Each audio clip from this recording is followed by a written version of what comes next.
What's going on in America today? Why are we over our heads in debt? Why can't the politicians bring debt under control? Why are so many people, often both parents now, working at low-paying, dead-end jobs and still making do with less?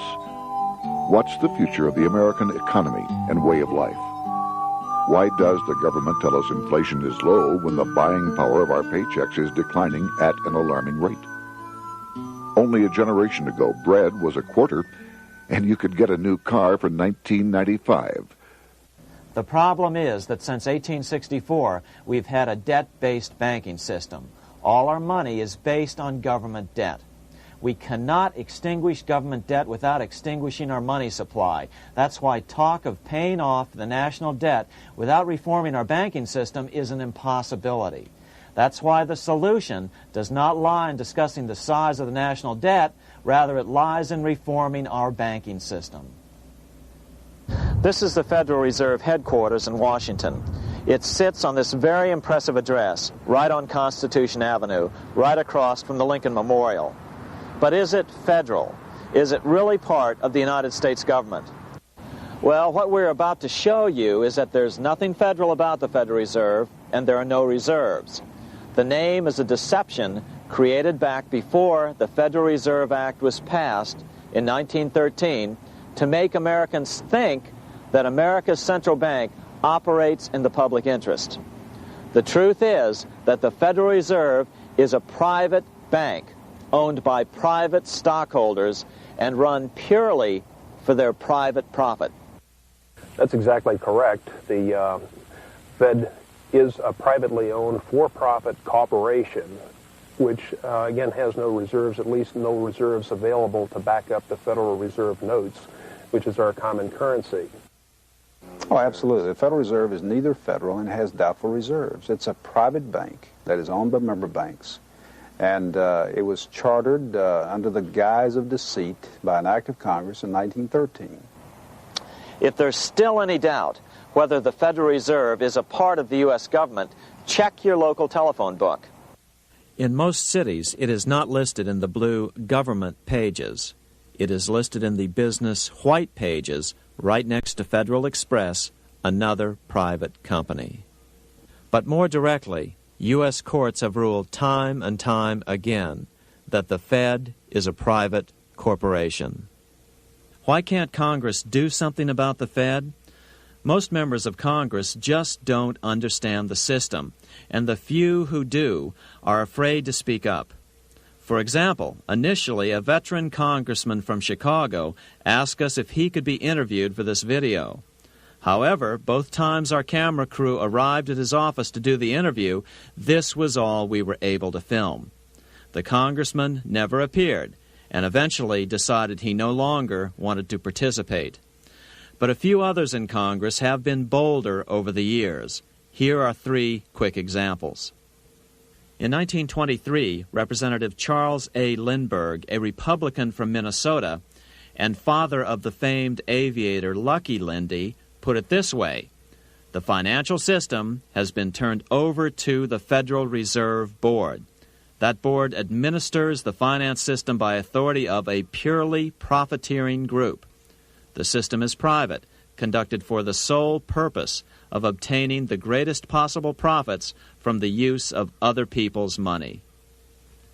One of the most outspoken critics in Congress of the Fed was the former chairman of the House Banking and Currency Committee during the Great Depression years. Lewis T. McFadden, Republican of Pennsylvania, said in 1932, "We have in this country one of the most corrupt institutions the world has ever known. I refer to the Federal Reserve Board. This evil institution has impoverished the people of the United States and has practically bankrupted our government. It has done this through the corrupt practices of the moneyed vultures who control it." Senator Barry Goldwater was a frequent critic of the Fed. Most Americans have no real understanding of the operation of the international moneylenders. The accounts of the Federal Reserve System have never been audited. It operates outside the control of Congress and manipulates the credit of the United States. The Federal Reserve really even though it is not part of the federal government, it is more powerful than the federal government.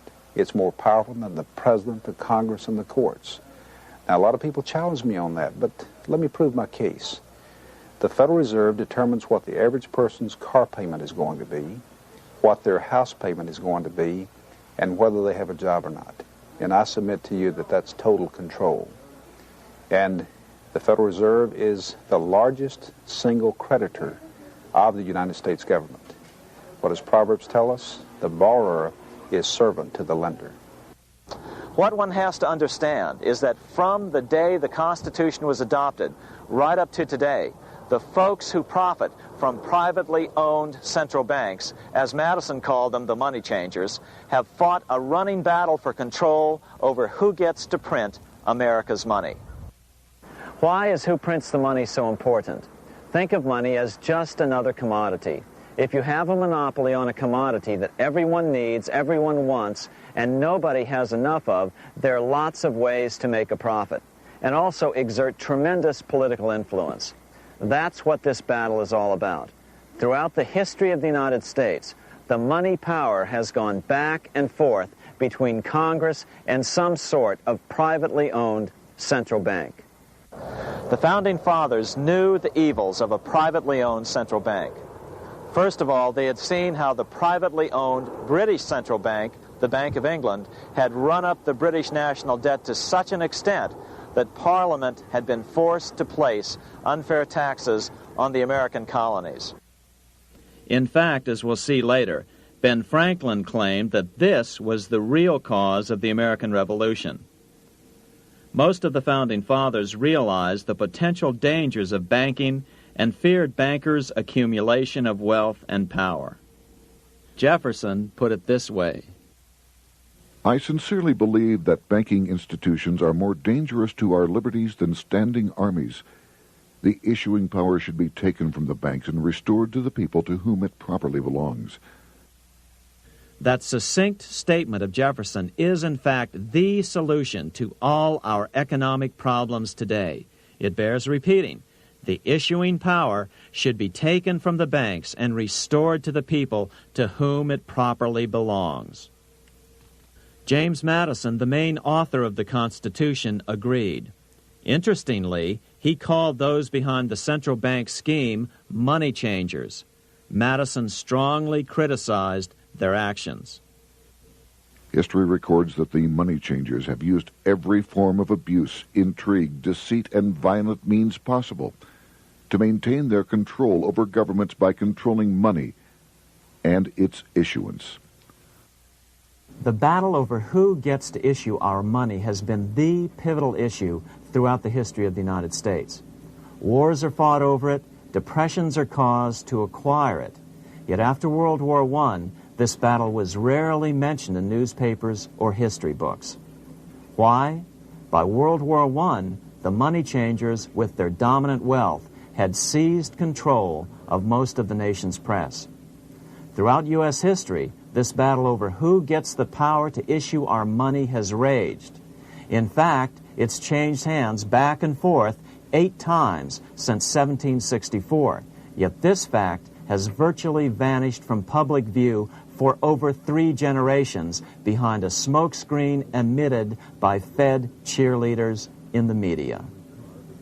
Until we stop talking about deficits and government spending and start talking about who controls how much money we have, it's all just a big shell game, a complete and utter deception.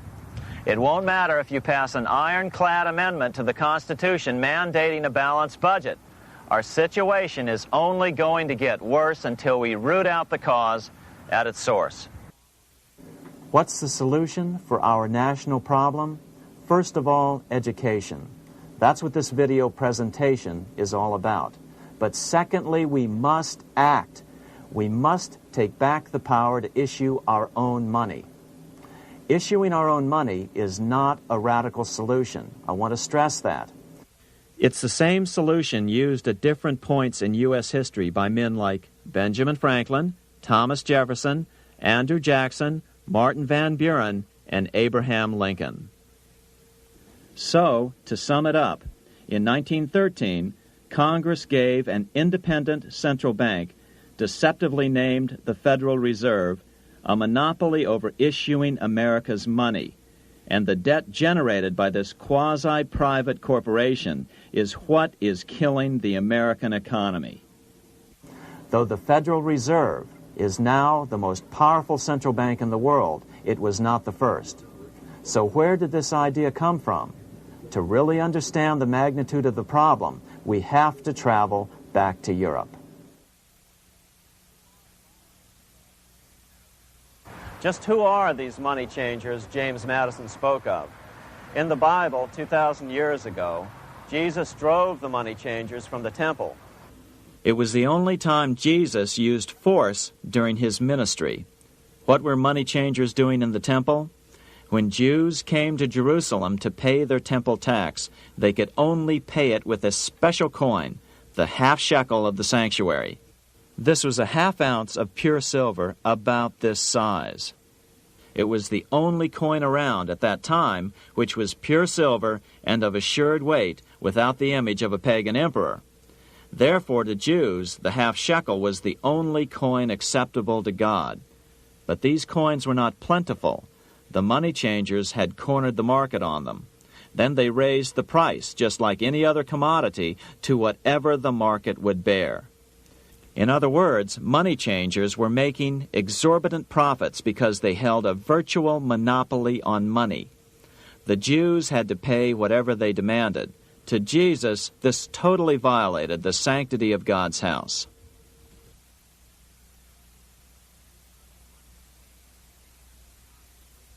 But the money-changing scam did not originate in Jesus' day. 200 years before Christ, Rome was having trouble with money changers. 2 early Roman emperors had tried to diminish the power of the money changers by reforming usury laws and limiting land ownership to 500 acres. They were both assassinated. In 48 B.C., Julius Caesar took back the power to coin money from the money changers and minted coins for the benefit of all. With this new, plentiful supply of money, he built great public works projects. By making money plentiful, Caesar won the love of the common man. But the money changers hated him. Some believe this was an important factor in Caesar's assassination. One thing is for sure, with the death of Caesar came the demise of plentiful money in Rome. Taxes increased, as did corruption. Just as in the case of America today, usury and debased coin became the rule. Eventually, the Roman money supply was reduced by 90%. As a result, the common people lost their lands and their homes, just as is about to happen soon in America. With the demise of plentiful money, the masses lost confidence in the Roman government and refused to support it. Rome plunged into the gloom of the Dark Ages.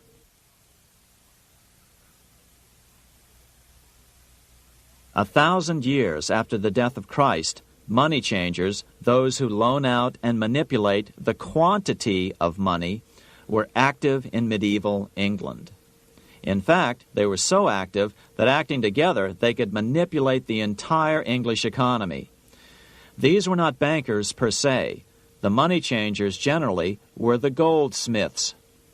They were the first bankers because they started keeping other people's gold for safekeeping in their vaults. The first paper money was merely a receipt for gold left at the goldsmith. Paper money caught on because it was more convenient than carrying around a lot of heavy gold and silver coins. Eventually, goldsmiths noticed that only a small fraction of the depositors ever came in and demanded their gold at any one time. Goldsmiths started cheating on the system. They discovered that they could print more money than they had gold, and usually no one would be the wiser. Then they could loan out this extra money and collect interest on it. This was the birth of fractional reserve banking.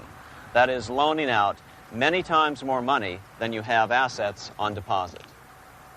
So, if $1,000 in gold were deposited with them, they could loan out about $10,000 in paper money and draw interest payments on it, and no one would ever discover the deception. By this means, goldsmiths gradually accumulated more and more wealth and used this wealth to accumulate more and more gold. Today, this practice of loaning out more money than there are reserves is known as fractional reserve banking. Every bank in the United States is allowed to loan out at least 10 times more money than they actually have. That's why they get rich on charging, let's say, 8% interest. It's not really 8% per year, which is their income. It's 80%. That's why bank buildings are always the largest in town. But does that mean that all interest or all banking should be illegal? Hardly. In the Middle Ages, canon law, the law of the Catholic Church, forbade charging interest on loans. This concept followed the teachings of Aristotle and St. Thomas Aquinas. They taught that the purpose of money was to serve the members of society, to facilitate the exchange of goods needed to lead a virtuous life. Interest, in their belief, hindered this purpose by putting an unnecessary burden on the use of money. In other words, interest was contrary to reason and justice. Reflecting church law in the Middle Ages, Europe forbade charging interest on loans and made it a crime called usury. As commerce grew, and therefore opportunities for investment arose in the late Middle Ages, it came to be recognized that to loan money had a cost for the lender, both in risk and in lost opportunity. So some charges were allowed, but not interest per se. But all moralists, no matter what religion, condemn fraud, oppression of the poor, and injustice as clearly immoral. As we will see, fractional reserve lending is rooted in a fraud, results in widespread poverty, and reduces the value of everyone else's money. The ancient goldsmiths discovered that extra profits could be made by rowing the economy between easy money and tight money. When they made money easier to borrow, then the amount of money in circulation expanded. Money was plentiful. People took out more loans to expand their businesses. But then the money changers would tighten the money supply. They would make loans more difficult to get. What would happen? Just what happens today. A certain percentage of people could not repay their previous loans and could not take out new loans to repay the old ones. Therefore, they went bankrupt and had to sell their assets to the goldsmiths for pennies on the dollar. The same thing is still going on today. Only today, we call this rowing of the economy up and down the business cycle. Like Julius Caesar, King Henry I of England finally resolved to take the money power away from the goldsmiths about 1100 A.D. Henry could have used anything as money, seashells, feathers, or even yak dung, as is often done in remote Tibetan provinces. But he invented one of the most unusual money systems in history. It was called the tally stick system. Here I have one of the few surviving examples of this form of British money, which lasted 726 years until 1826, a tally stick. The tally system was adopted to avoid the monetary manipulation of the goldsmiths. Tally sticks were money fabricated out of sticks of polished wood. Notches were cut along one edge of the stick to indicate the denominations. Then the stick was split lengthwise through the notches so that both pieces still had a record of the notches. The king kept one half to protect against counterfeiting. Then he would spend the other half into the economy and they would circulate as money. This particular tally stick is huge. It represented 25,000 pounds. One of the original stockholders in the Bank of England purchased his original shares with this stick. In other words, he bought shares in the world's richest and most powerful corporation with a stick of wood. It's ironic that after its formation in 1694, the Bank of England attacked the tally stick system because it was money outside the power of the money changers, just as King Henry had wanted it to be. Why do people accept sticks of wood for money? That's a great question. Throughout history, people traded anything they thought had value and used as money. You see, the secret is that money is only what people agree on to use as money. What's our paper money today? It's really just paper. But here's the trick. King Henry ordered that tally sticks had to be used to pay the king's taxes. This built-in demand for tally sticks immediately made them circulate and be accepted as money. And they worked well. In fact, no other form of money has worked so well for so long as tally sticks. Keep in mind, the British Empire was built under the tally stick system. The tally stick system succeeded despite the fact that the money changers constantly attacked it by offering the metal coin system as competition. In other words, metal coins never went completely out of circulation, but tally sticks hung on because they were good for the payment of taxes. Finally, in the 1500s, King Henry VIII relaxed the laws concerning usury, and the money changers wasted no time reasserting themselves. They quickly made their gold and silver money plentiful for a few decades. But when Queen Mary took the throne and tightened the usury laws again, the money changers renewed the hoarding of gold and silver coins, forcing the economy to plummet. When Queen Mary's sister, Queen Elizabeth I, took the throne, she was determined to regain control over English money. Her solution was to issue gold and silver coins from the public treasury and take the control over the money supply away from the money changers. Although control over money was not the only cause of the English Revolution in 1642, religious differences fueled the conflict. Monetary policy played a major role. Financed by the money changers, Oliver Cromwell finally overthrew King Charles, purged the Parliament, and put the king to death. The money changers were immediately allowed to consolidate their financial power.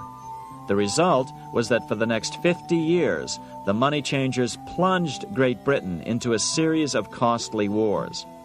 They took over a square mile of property in the center of London, known as the City of London. This area today is still known as one of the 3 predominant financial centers of the world. Conflicts with the Stuart kings led the money changers in England to combine with those in the Netherlands to finance the invasion of William of Orange, who overthrew the Stuarts in 1688 and took the English throne.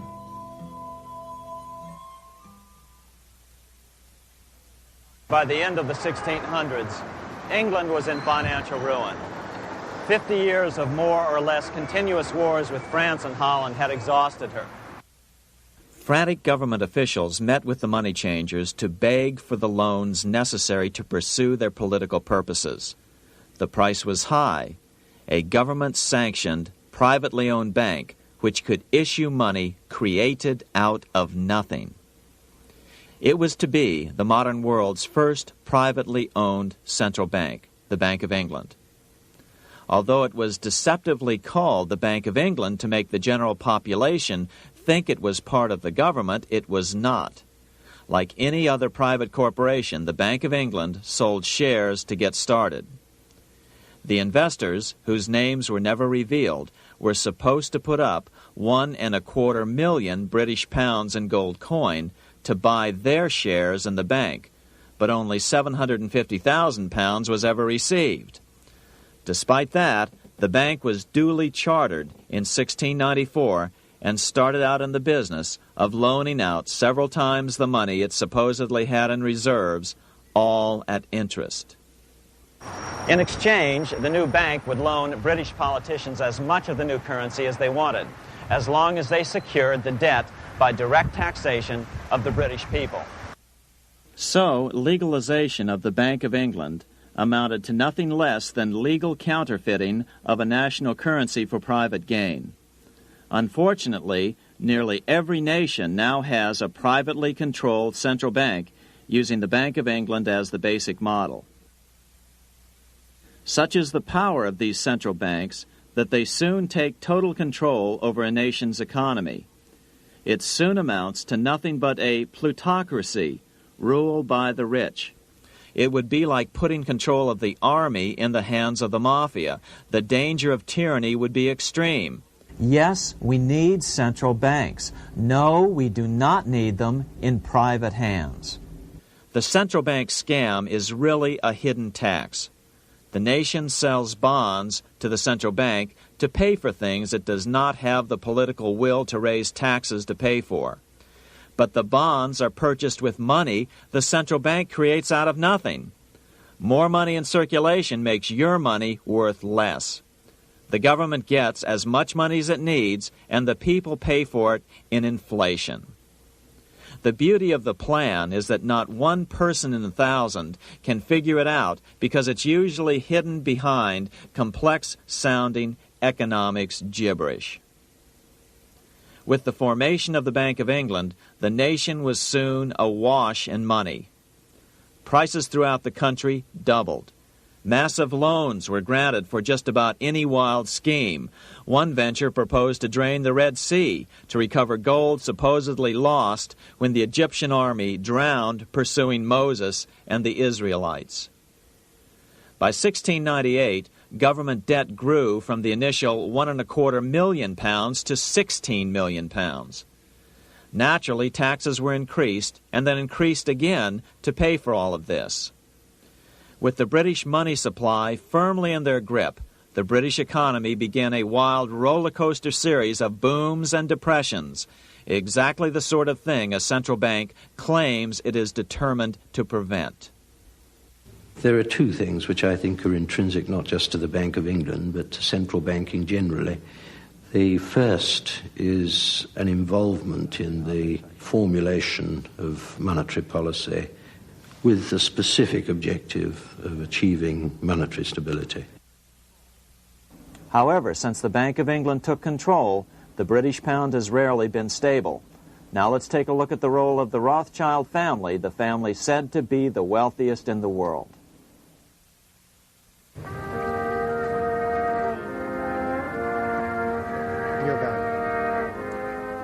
This is Frankfurt, Germany.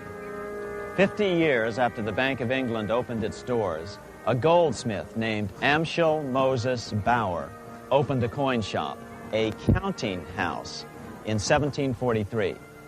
And over the door he placed a sign depicting a Roman eagle on a red shield. The shop became known as the Red Shield Firm, or in German, Rothschild. When his son, Amschel Meyer Bauer, inherited the business, he decided to change his name to Rothschild. Amschel soon learned that loaning money to governments and kings was more profitable than loaning to private individuals. Not only were the loans bigger, but they were secured by the nation's taxes. Mayer Rothschild had 5 sons. He trained them all in the skills of money creation, then sent them out to the major capitals of Europe to open branch offices of the family banking business. His first son, Amschel Meyer, stayed in Frankfurt to mind the hometown bank. His second son, Solomon, was sent to Vienna. His third son, Nathan, was clearly the most clever. He was sent to London at age 21 in 1798, 100 years after the founding of the Bank of England. His fourth son, Karl, went to Naples, and his fifth son, Jacob, went to Paris. In 1785, Mayer Amschel moved his entire family to this larger house, a 5-story dwelling he shared with the Schiff family. This house was known as the Green Shield. The Rothschilds and the Schiffs would play a central role in the rest of European financial history and in that of the United States. The Rothschilds broke into dealings with European royalty here at Wilhelmshof, the palace of the wealthiest man in Germany. In fact, the wealthiest monarch in all Europe, Prince William of Hesse-Kassel.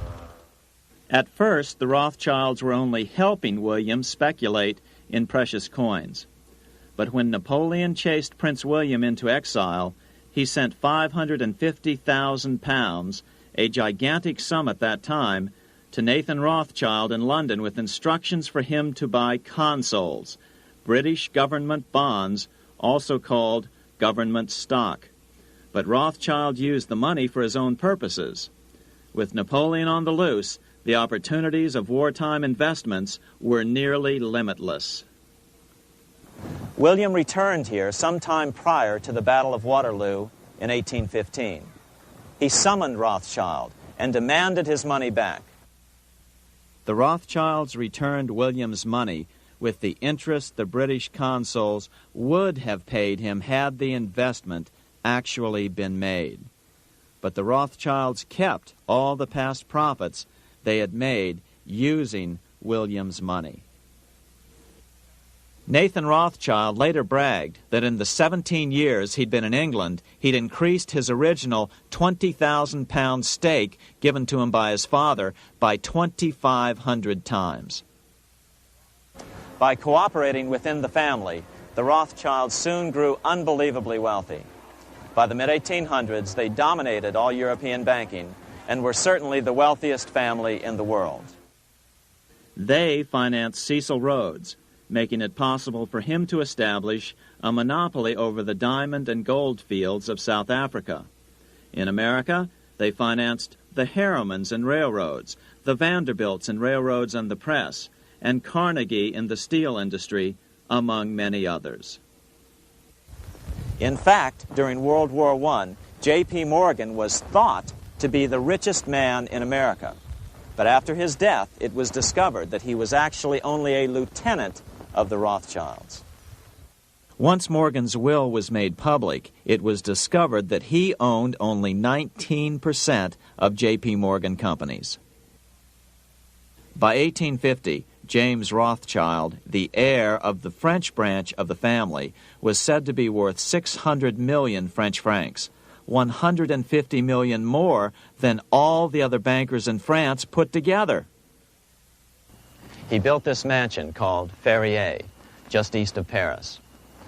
Wilhelm I, on seeing it, exclaimed, "Kings couldn't afford this. It could only belong to a Rothschild." Another 19th century French commentator put it this way: "There is but one power in Europe, and that is Rothschild." There is no evidence that their predominant standing in European or world finance has changed. Now let's take a look at the results the Bank of England had produced on the British economy and how that later was the root cause of the American Revolution.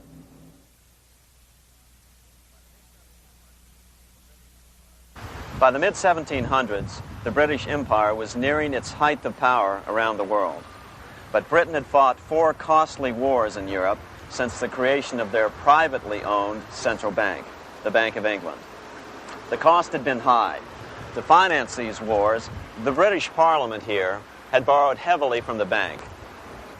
By the mid-1700s, the government's debt here in Britain was £140 million, a staggering sum for those days. Consequently, the British government embarked on a program of trying to raise revenues from their American colonies in order to make their interest payments to the bank. But in America, it was a different story. The scourge of a privately owned central bank had not yet hit. This is Independence Hall in Philadelphia, where the Declaration of Independence and Constitution were signed. In the mid-1700s, pre-revolutionary America was still relatively poor. There was a severe shortage of precious metal coins to trade for goods, so the early colonists were forced to experiment with printing their own homegrown paper money. Some of these experiments were successful. Franklin was a big supporter of the colonies printing their own paper money. In 1757, Franklin was sent to London. He ended up staying for the next 18 years here, nearly until the start of the American Revolution. During this period, the American colonies began to issue their own money. Called colonial scrip, the endeavor was very successful. It provided a reliable medium of exchange, and it also helped to provide a feeling of unity between the colonies. Remember, colonial scrip was just paper money, debt-free money, printed in the public interest, and not backed by gold or silver coin. In other words, it was a totally fiat currency. One day, officials of the Bank of England asked Franklin how he would account for the newfound prosperity of the colonies. Without hesitation, he replied, "That is simple. In the colonies we issue our own money. It is called colonial scrip. We issue it in proper proportion to the demands of trade and industry to make the products pass easily from the producers to the consumers. In this manner, creating for ourselves our own paper money, we control its purchasing power, and we have no interest to pay to no one." This was just common sense to Franklin, but you can imagine the impact it had on the Bank of England. America had learned the secret of money, and that genie had to be returned to its bottle as soon as possible.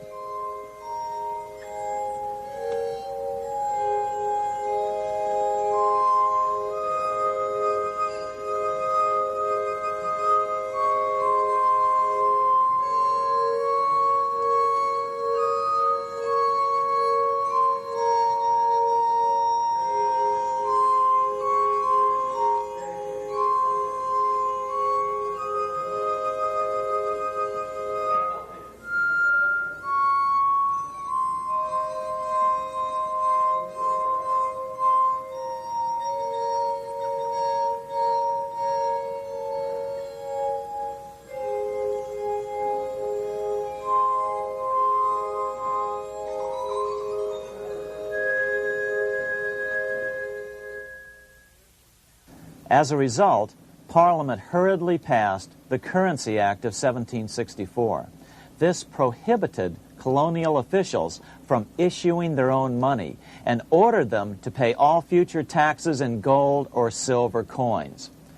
In other words, it forced the colonies on a gold or silver standard. For those who still believe that a gold standard is the answer for America's current monetary problems, look what happened to America after that. Writing in his autobiography, Franklin said, "In 1 year, the conditions were so reversed that the era of prosperity ended and a depression set in to such an extent that the streets of the colonies were filled with unemployed." Franklin claims that this was even the basic cause for the American Revolution.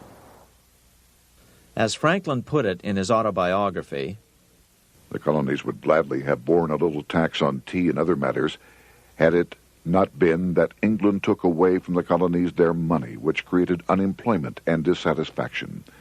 The inability of the colonists to get the power to issue their own money permanently out of the hands of George III and the international bankers was the prime reason for the Revolutionary War.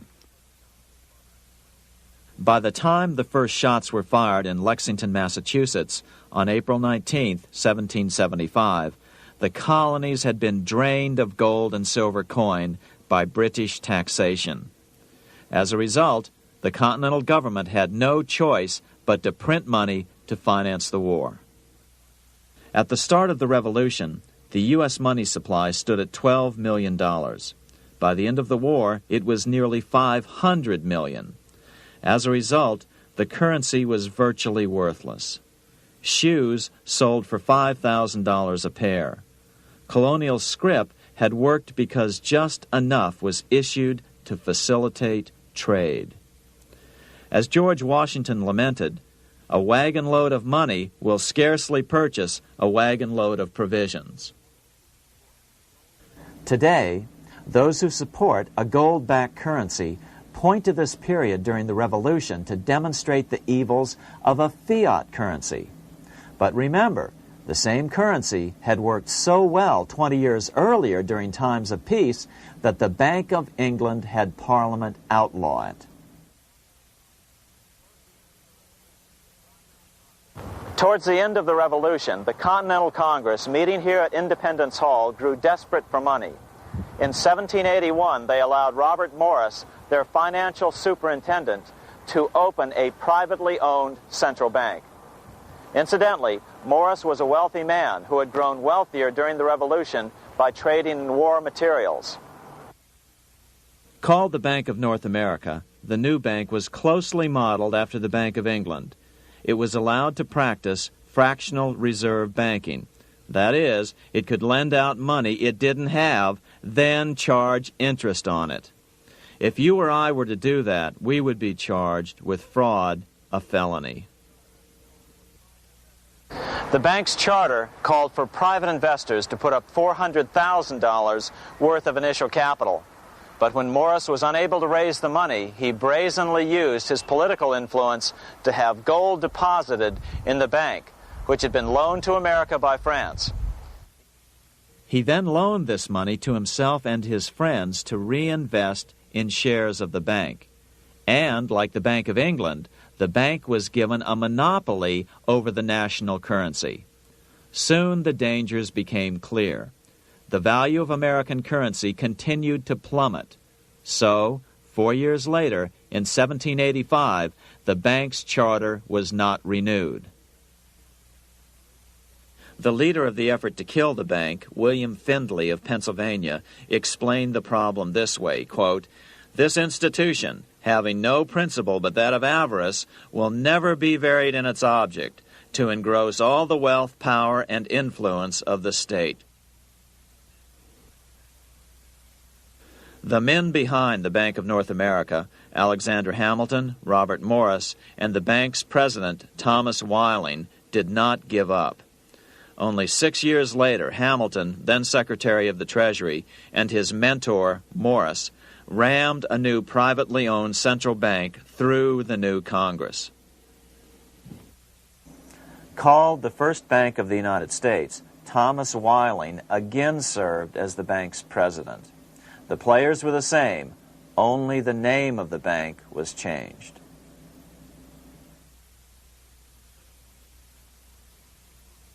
In 1787, colonial leaders assembled in Philadelphia to replace the ailing Articles of Confederation.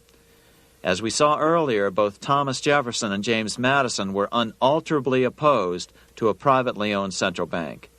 They had seen the problems caused by the Bank of England. They wanted nothing of it. As Jefferson later put it, "If the American people ever allow private banks to control the issue of their currency, first by inflation, then by deflation, the banks and the corporations which grow up around them will deprive the people of all property until their children wake up homeless on the continent their fathers conquered." During the debate over the future monetary system, another one of the founding fathers, Gouverneur Morris, castigated the motivations of the owners of the Bank of North America. Gouverneur Morris headed the committee that wrote the final draft of the Constitution. Morris knew the motivations of the bank well. Along with his old boss, Robert Morris, Gouverneur Morris and Alexander Hamilton were the ones who had presented the original plan for the Bank of North America to the Continental Congress in the last year of the Revolution. In a letter he wrote to James Madison on July 2nd, 1787, Gouverneur Morris revealed what was really going on. "The rich will strive to establish their dominion and enslave the rest. They always did. They always will. They will have the same effect here as elsewhere if we do not, by the power of government, keep them in their proper spheres." Despite the defection of Gouverneur Morris from the ranks of the bank, Hamilton, Robert Morris, Thomas Whiling, and their European backers were not about to give up. They convinced the bulk of the delegates to the Constitutional Convention to not give Congress the power to issue paper money. Most of the delegates were still reeling from the wild inflation of the paper currency during the Revolution. They had forgotten how well colonial scrip had worked before the war. But the Bank of England had not. The money changers could not stand to have America printing her own money again. So the Constitution is silent on the matter. This grievous defect left the door wide open for the money changers, just as they had planned.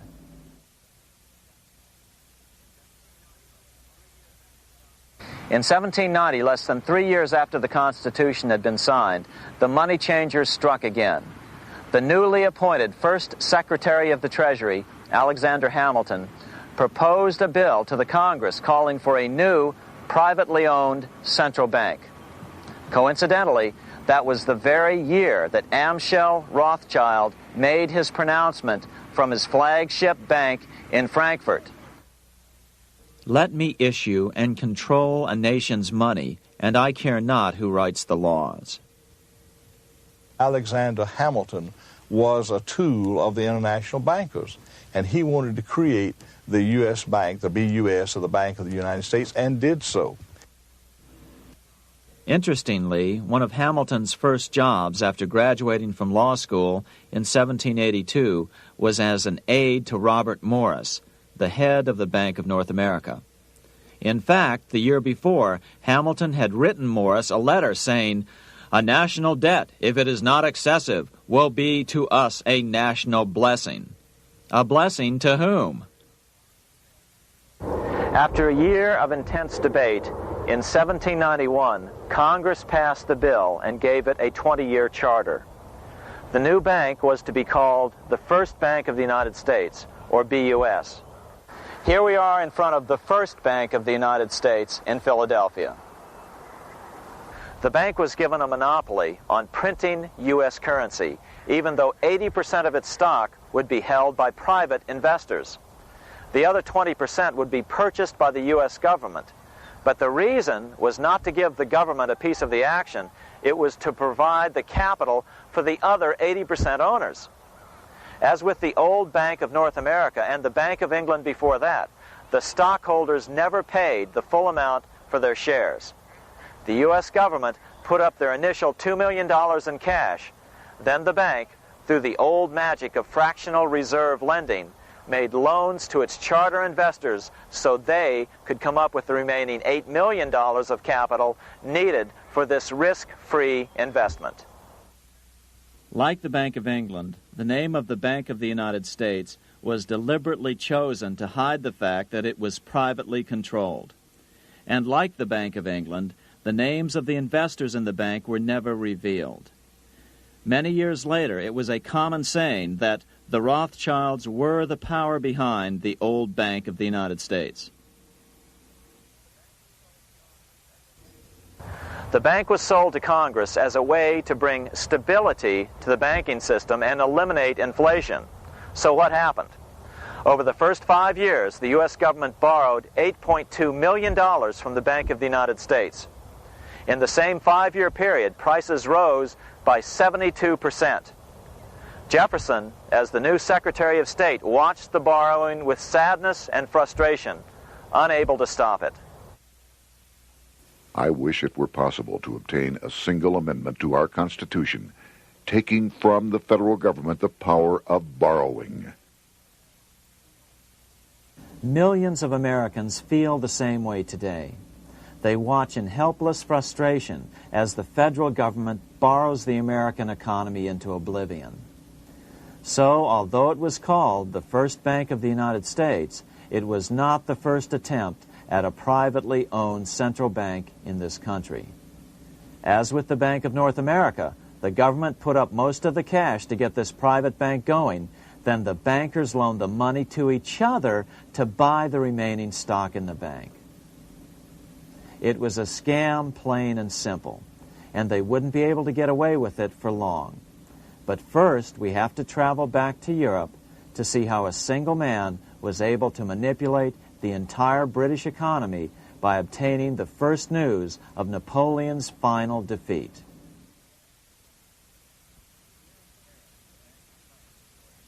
Here in Paris, the Bank of France was organized in 1800, just like the Bank of England. But Napoleon decided France had to break free of debt, and he never trusted the Bank of France. He declared that when a government is dependent upon bankers for money, the bankers, not the leaders of the government, are in control. The hand that gives is above the hand that takes. Money has no motherland. Financiers are without patriotism and without decency. Their sole object is gain.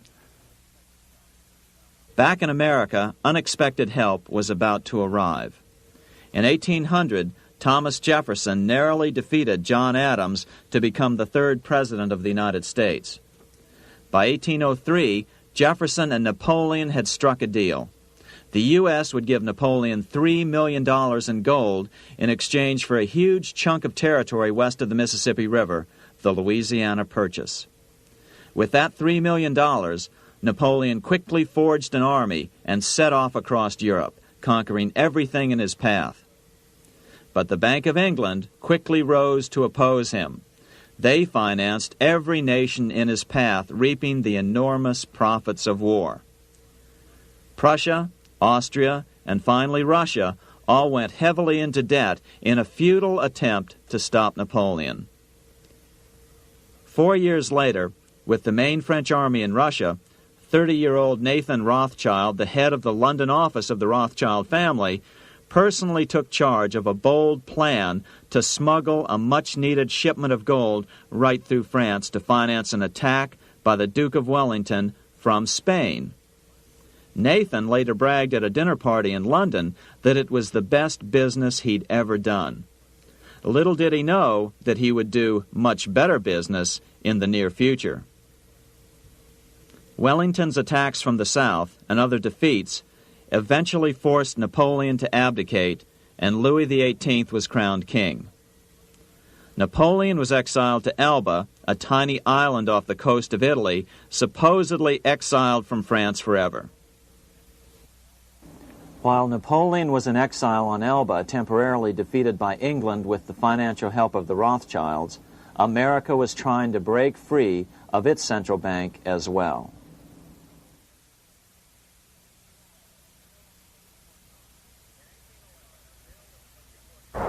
In 1811, a bill was put before Congress to renew the charter of the Bank of the United States.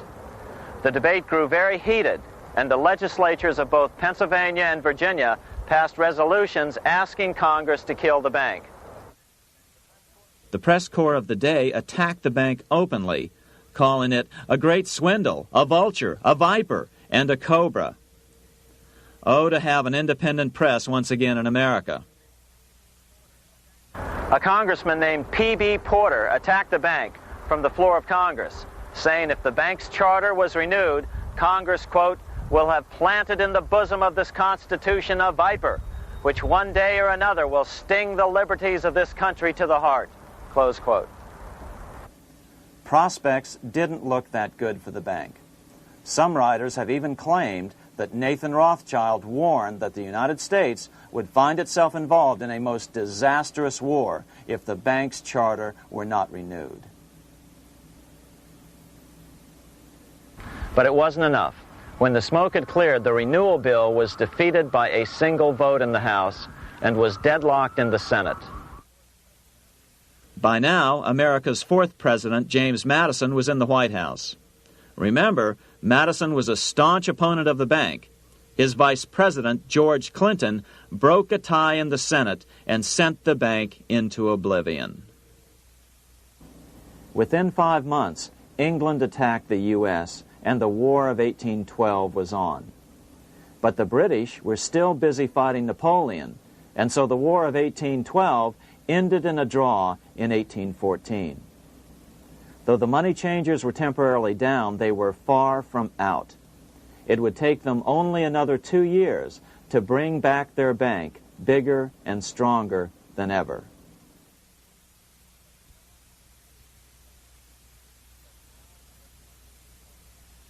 But now let's return to Napoleon, because nothing else in history more aptly demonstrates the ingenuity of the Rothschild family than their control of the British stock market after Waterloo. In 1815, a year after the end of the War of 1812 in America, Napoleon escaped his exile and returned to Paris. French troops were sent out to capture him, but such was his charisma that the soldiers rallied around their old leader and hailed him as their emperor once again. In March of 1815, Napoleon equipped an army which Britain's Duke of Wellington defeated less than 90 days later at Waterloo. Some writers claim Napoleon borrowed £5 million from the Bank of England to rearm, but it appears these funds actually came from the Ouvard banking house in Paris. Nevertheless, from about this point on, it was not unusual for privately controlled central banks to finance both sides in a war. Why would a central bank finance opposing sides in a war? Because war is the biggest debt generator of them all. A nation will borrow any amount for victory. The ultimate loser is loaned just enough to hold out the vain hope of victory, and the ultimate winner is given enough to win.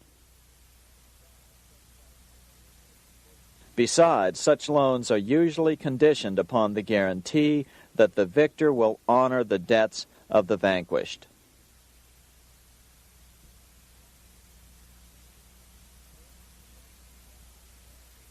This is the Waterloo battlefield about 200 miles northeast of Paris in what today is Belgium.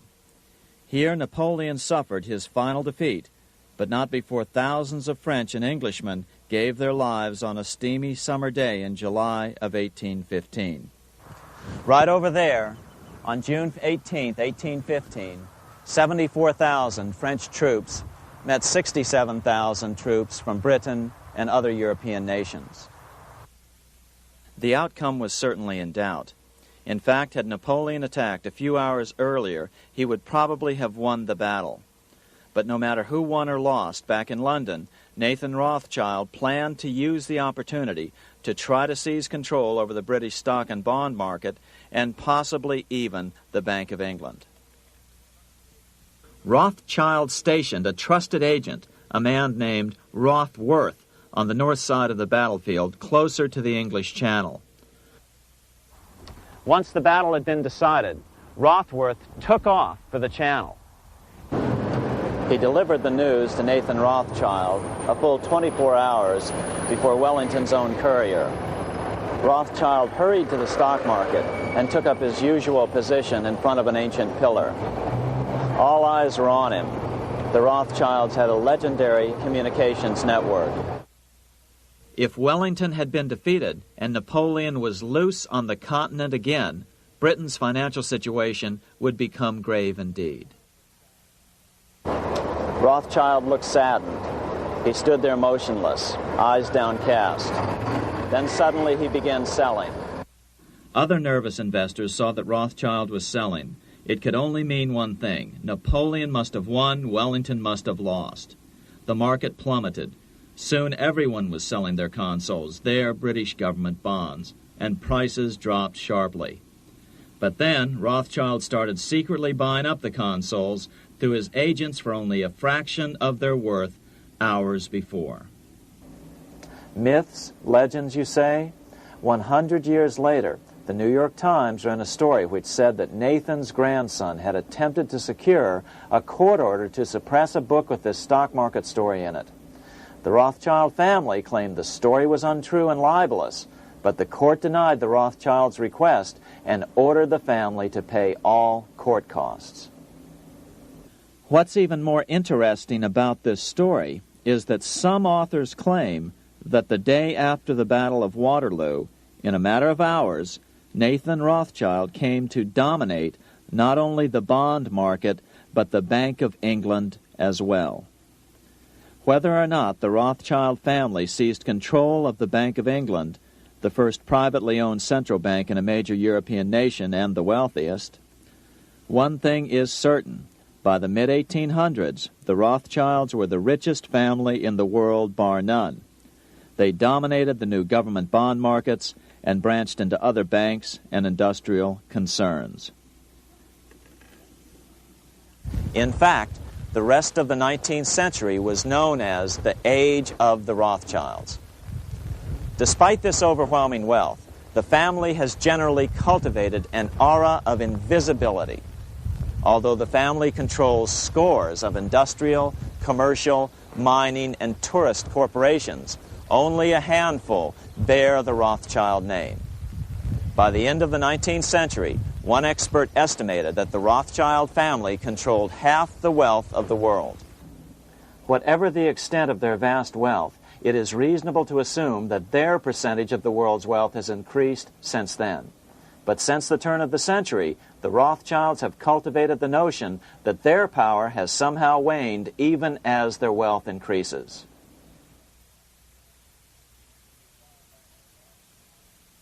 Meanwhile, back in Washington in 1816, just 1 year after Waterloo and Rothschild's alleged takeover of the Bank of England, the American Congress passed a bill permitting yet another privately owned central bank. This bank was called the Second Bank of the United States. The new bank's charter was a copy of the previous bank's. The U.S. government would own 20% of the shares of the bank. Of course, the federal share was paid by the Treasury up front into the bank's coffers. Then, through the magic of fractional reserve lending, it was transformed into loans to private investors who then bought the remaining 80% of the shares. Just as before, the primary stockholders remained a secret. But it is known that the largest block of shares, about 1/3 of the total, were sold to foreigners. As one observer put it, it is certainly no exaggeration to say that the Second Bank of the United States was rooted as deeply in Britain as it was in America.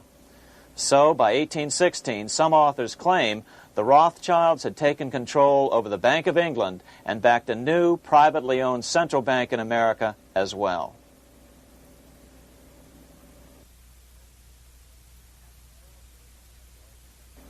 After 12 years of manipulations of the U.S. economy on the part of the Second Bank of the U.S., the American people had had just about enough. Opponents of the bank nominated a dignified senator from Tennessee, Andrew Jackson, the hero of the Battle of New Orleans, to run for president. This is his home, the Hermitage. No one gave Jackson a chance initially. The bank had long ago learned how the political process could be controlled with money. To the surprise and dismay of the money changers, Jackson was swept into office in 1828. Jackson was determined to kill the bank at the first opportunity and wasted no time in trying to do so. But the bank's 20-year charter didn't come up for renewal until 1836, the last year of his second term, if he could survive that long. During his first term, Jackson contented himself with rooting out the bank's many minions from government service. He fired 2,000 of the 11,000 employees of the federal government. In 1832, with his re-election approaching, the bank struck an early blow, hoping Jackson would not want to stir up controversy. They asked Congress to pass a renewal bill 4 years early. Naturally, Congress complied, then sent it to the president for signing. But Jackson weighed in with both feet. Old Hickory, never a coward, vetoed the bill. His veto message is one of the great American documents. It clearly lays out the responsibility of the American government towards its citizens, rich and poor. It is not our own citizens only who are to receive the bounty of our government. More than 8 million of the stock of this bank are held by foreigners. Is there no danger to our liberty and independence in a bank that in its nature has so little to bind it to our country? Controlling our currency, receiving our public monies, and holding thousands of our citizens' independence would be more formidable and dangerous than a military power of the enemy. If government would confine itself to equal protection and, as heaven does its rains, shower its favor alike on the high and the low, the rich and the poor, it would be an unqualified blessing. In the act before me, there seems to be a wide and unnecessary departure from these just principles. Later that year, in July 1832, Congress was unable to override Jackson's veto. Now Jackson had to stand for re-election. Jackson took his argument directly to the people. For the first time in U.S. history, Jackson took his presidential campaign on the road. Before then, presidential candidates stayed at home and looked presidential. His campaign slogan was "Jackson and no bank." The National Republican Party ran Senator Henry Clay against Jackson. Despite the fact that the bankers poured over $3 million into Clay's campaign, Jackson was reelected by a landslide in November of 1832. Despite his presidential victory, Jackson knew the battle was only beginning. "The hydra of corruption is only scotched, not dead," said the newly elected president. Jackson ordered his new Secretary of Treasury, Lewis McLean, to start removing the government's deposits from the second bank and start placing them in state banks. But McLean refused to do so. Jackson fired him and appointed William J. Duane as the new Secretary of the Treasury. Duane also refused to comply with the president's requests, and so Jackson fired him as well and then appointed Roger B. Taney to the office. Taney did withdraw government funds from the bank starting on October 1st, 1833. Jackson was jubilant. "I have it chained. I'm ready with screws to draw every tooth and then the stumps." But the bank was not yet done fighting. Its head, Nicholas Biddle, used his influence to get the Senate to reject Taney's nomination. Then, in a rare show of arrogance, Biddle threatened to cause a depression if the bank was not rechartered. This worthy president thinks that because he has scalped Indians and imprisoned judges, he is to have his way with the bank. He is mistaken. Next, in an unbelievable fit of honesty for a central banker, Biddle admitted that the bank was going to make money scarce to force Congress to restore the bank. Nothing but widespread suffering will produce any effect on Congress. Our only safety is in pursuing a steady course of firm restriction, and I have no doubt that such a course will ultimately lead to restoration of the currency and the recharter of the bank. What a stunning revelation. Here was the pure truth, revealed with shocking clarity. Biddle intended to use the money contraction power of the bank to cause a massive depression until America gave in. Unfortunately, this has happened time and time again throughout U.S. history and is about to happen again in today's world. Nicholas Biddle made good on his threat. The bank sharply contracted the money supply by calling in old loans and refusing to extend new ones. A financial panic ensued, followed by a deep depression. Naturally, Biddle blamed Jackson for the crash, saying that it was caused by the withdrawal of federal funds from the bank. Unfortunately, his plan worked well. Wages and prices sagged. Unemployment soared along with business bankruptcies. The nation quickly went into an uproar. Newspaper editors blasted Jackson in editorials. The bank threatened to withhold payments, which then could be made directly to key politicians for their support. Within only months, Congress assembled in what was called the panic session. 6 months after he had withdrawn funds from the bank, Jackson was officially censured by a resolution which passed the Senate by a vote of 26 to 20. It was the first time a president had ever been censured by Congress. Jackson lashed out at the bank. "You are a den of vipers. I intend to rout you out, and by eternal God, I will rout you out." America's fate teetered on a knife edge.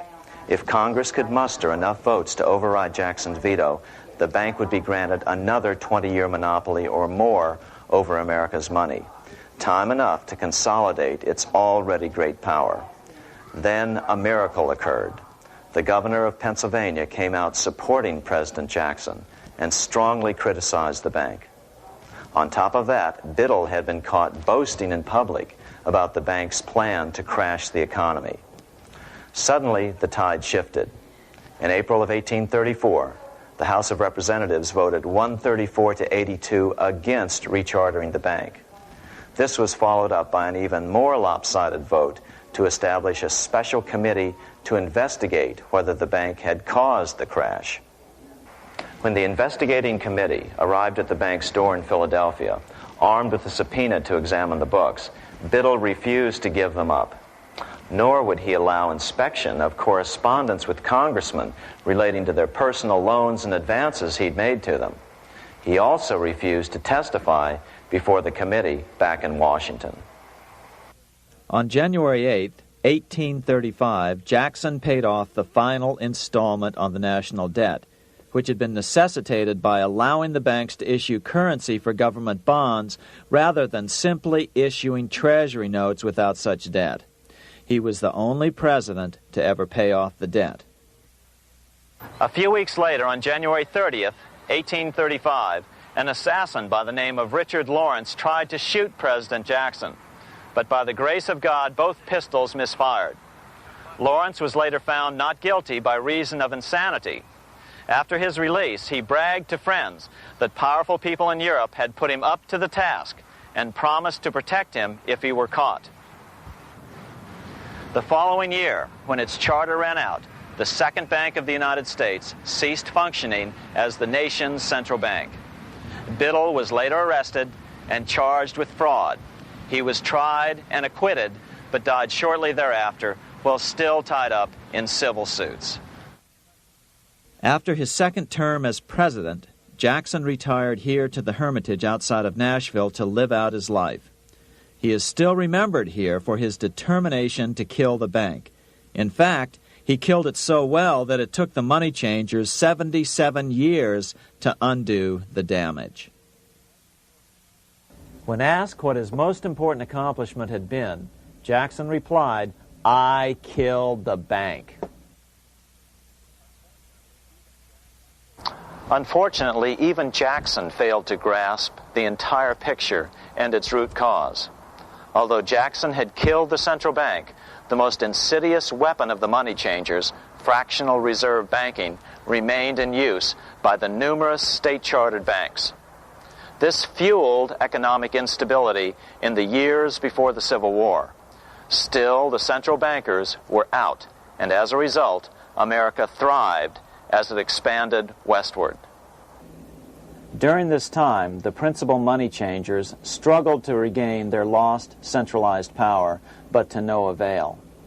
Then, finally, they reverted to the old central bankers' formula: war to create debt and dependency. If they couldn't get their central bank any other way, America could be brought to its knees by plunging it into a civil war, just as they had done in 1812 after the first Bank of the United States was not rechartered. 1 month after the inauguration of Abraham Lincoln, the first shots of the American Civil War were fired here at Fort Sumter, South Carolina, on April 12, 1861. Certainly slavery was a cause for the Civil War, but not the primary cause. Lincoln knew that the economy of the South depended upon slavery, and so before the Civil War, he had no intention of eliminating it. Lincoln had put it this way in his inaugural address only 1 month earlier. I have no purpose, directly or indirectly, to interfere with the institution of slavery in the states where it now exists.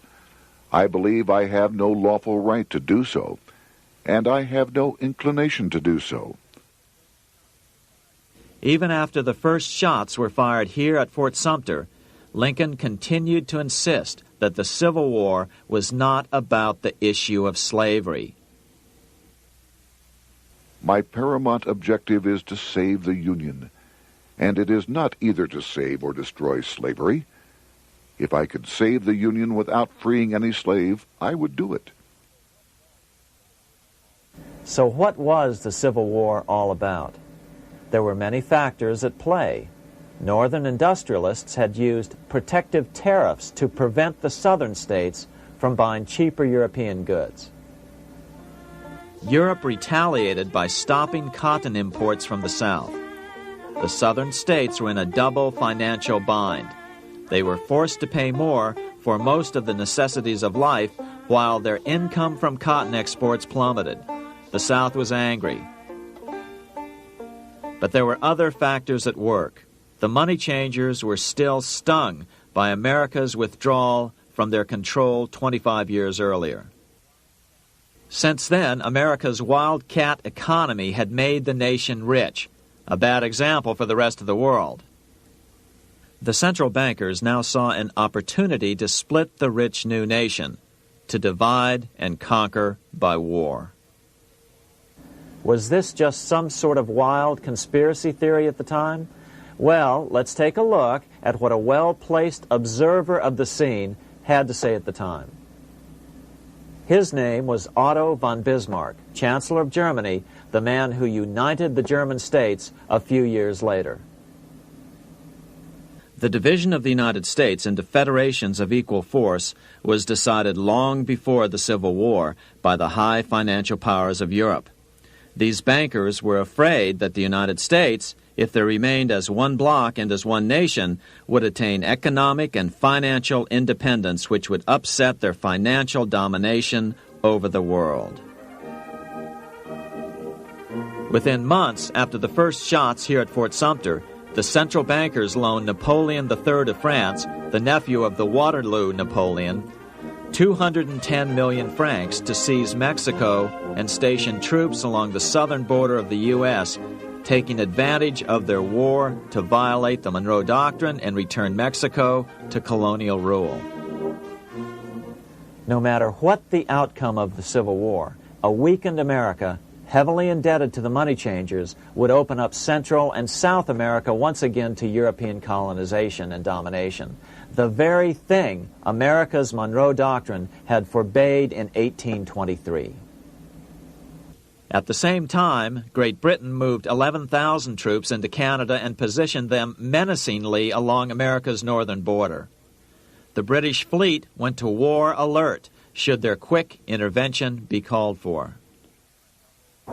Lincoln knew he was in a double bind. That's why he agonized over the fate of the Union. There was a lot more to it than just differences between the North and the South. That's why his emphasis was always on union and not merely the defeat of the South. But Lincoln needed money to win. In 1861, Lincoln and his Secretary of Treasury, Salmon P. Chase, went to New York to apply for the necessary loans. The money changers, anxious to see the Union fail, offered loans at 24 to 36% interest. Lincoln said thanks, but no thanks, and returned to Washington. Lincoln sent for an old friend, Colonel Dick Taylor of Chicago, and put him on the problem of financing the war. During one meeting, Lincoln asked Taylor what he'd discovered. Taylor put it this way. Why, Lincoln, that is easy. Just get Congress to pass a bill authorizing the printing of full legal tender Treasury notes, and pay your soldiers with them, and go ahead and win your war with them also. When Lincoln asked if the people of the United States would accept the notes, Taylor said, "The people, or anyone else, will not have any choice in the matter if you make them full legal tender. They will have the full sanction of the government and be just as good as any money, as Congress is given that express right by the Constitution." So that's exactly what Lincoln did. In 1862-63, he printed up $450 million worth of the new bills. In order to distinguish them from other banknotes in circulation, he printed them in green ink on the back side. That's why the notes were called greenbacks. With this new money, Lincoln paid the troops and bought their supplies. During the course of the war, nearly $450 million worth of greenbacks were printed at no interest to the federal government. Lincoln understood who was really pulling the strings and what was at stake for the American people. This is how he explained his rationale. The government should create, issue, and circulate all the currency and credit needed to satisfy the spending power of the government and the buying power of consumers. The privilege of creating and issuing money is not only the supreme prerogative of government, but it is the government's greatest creative opportunity. By the adoption of these principles, the taxpayers will be saved immense sums of interest. Money will cease to be master and become the servant of humanity. A truly incredible editorial in the London Times explained the central bankers' attitude towards Lincoln's greenbacks. If this mischievous financial policy, which has its origins in North America, shall become indurated down to a fixture, then That government will furnish its own money without cost. It will pay off debts and be without debt. It will have all the money necessary to carry on its commerce. It will become prosperous without precedent in the history of the world. The brains and wealth of all countries will go to North America. That country must be destroyed, or it will destroy every monarchy on the globe. The scheme was effective, so effective that the next year, 1863, with Federal and Confederate troops beginning to mass for the decisive battle of the Civil War, and the Treasury in need of further congressional authority to issue more greenbacks, Lincoln allowed the bankers to push through the National Bank Act. These new national banks would operate under a virtual tax-free status and collectively had the exclusive monopoly power to create the new form of money, banknotes. Though greenbacks continued to circulate, their numbers were not increased. But most importantly, from this point on, the entire U.S. money supply would be created out of debt by bankers buying U.S. government bonds and issuing them for reserves for banknotes. As historian John Kenneth Galbraith explained it, in numerous years following the war, the federal government ran a heavy surplus. It could not, however, pay off its debt, retire its securities, because to do so meant there would be no bonds to back the national banknotes. To pay off the debt was to destroy the money supply. Later in 1863, Lincoln got some unexpected help from Tsar Alexander II of Russia. The Tsar, like Bismarck in Germany, knew what the international money changers were up to and had steadfastly refused to let them set up a central bank in Russia. If America survived and was able to remain out of their clutches, the Tsar's position would remain secure. If the bankers were successful at dividing America and giving the pieces back to Great Britain and France, both nations under control of their central banks, eventually they would threaten Russia again. So the Tsar gave orders that if either England or France actively intervened and gave aid to the South, Russia would consider such action as a declaration of war. He did the same with part of his Pacific Fleet and sent them to port in San Francisco. Lincoln was reelected the next year, 1864. Had he lived, he would surely have killed the national bank's money monopoly extracted from him during the war. On November 21, 1864, he wrote a friend the following: The money power preys upon the nation in times of peace and conspires against it in times of adversity. It is more despotic than monarchy, more insolent than autocracy, more selfish than bureaucracy. Shortly before Lincoln was murdered, his former Secretary of Treasury, Salmon P. Chase, bemoaned his role in helping secure the passage of the National Banking Act only 1 year earlier. My agency in promoting the passage of the National Banking Act was the greatest financial mistake in my life.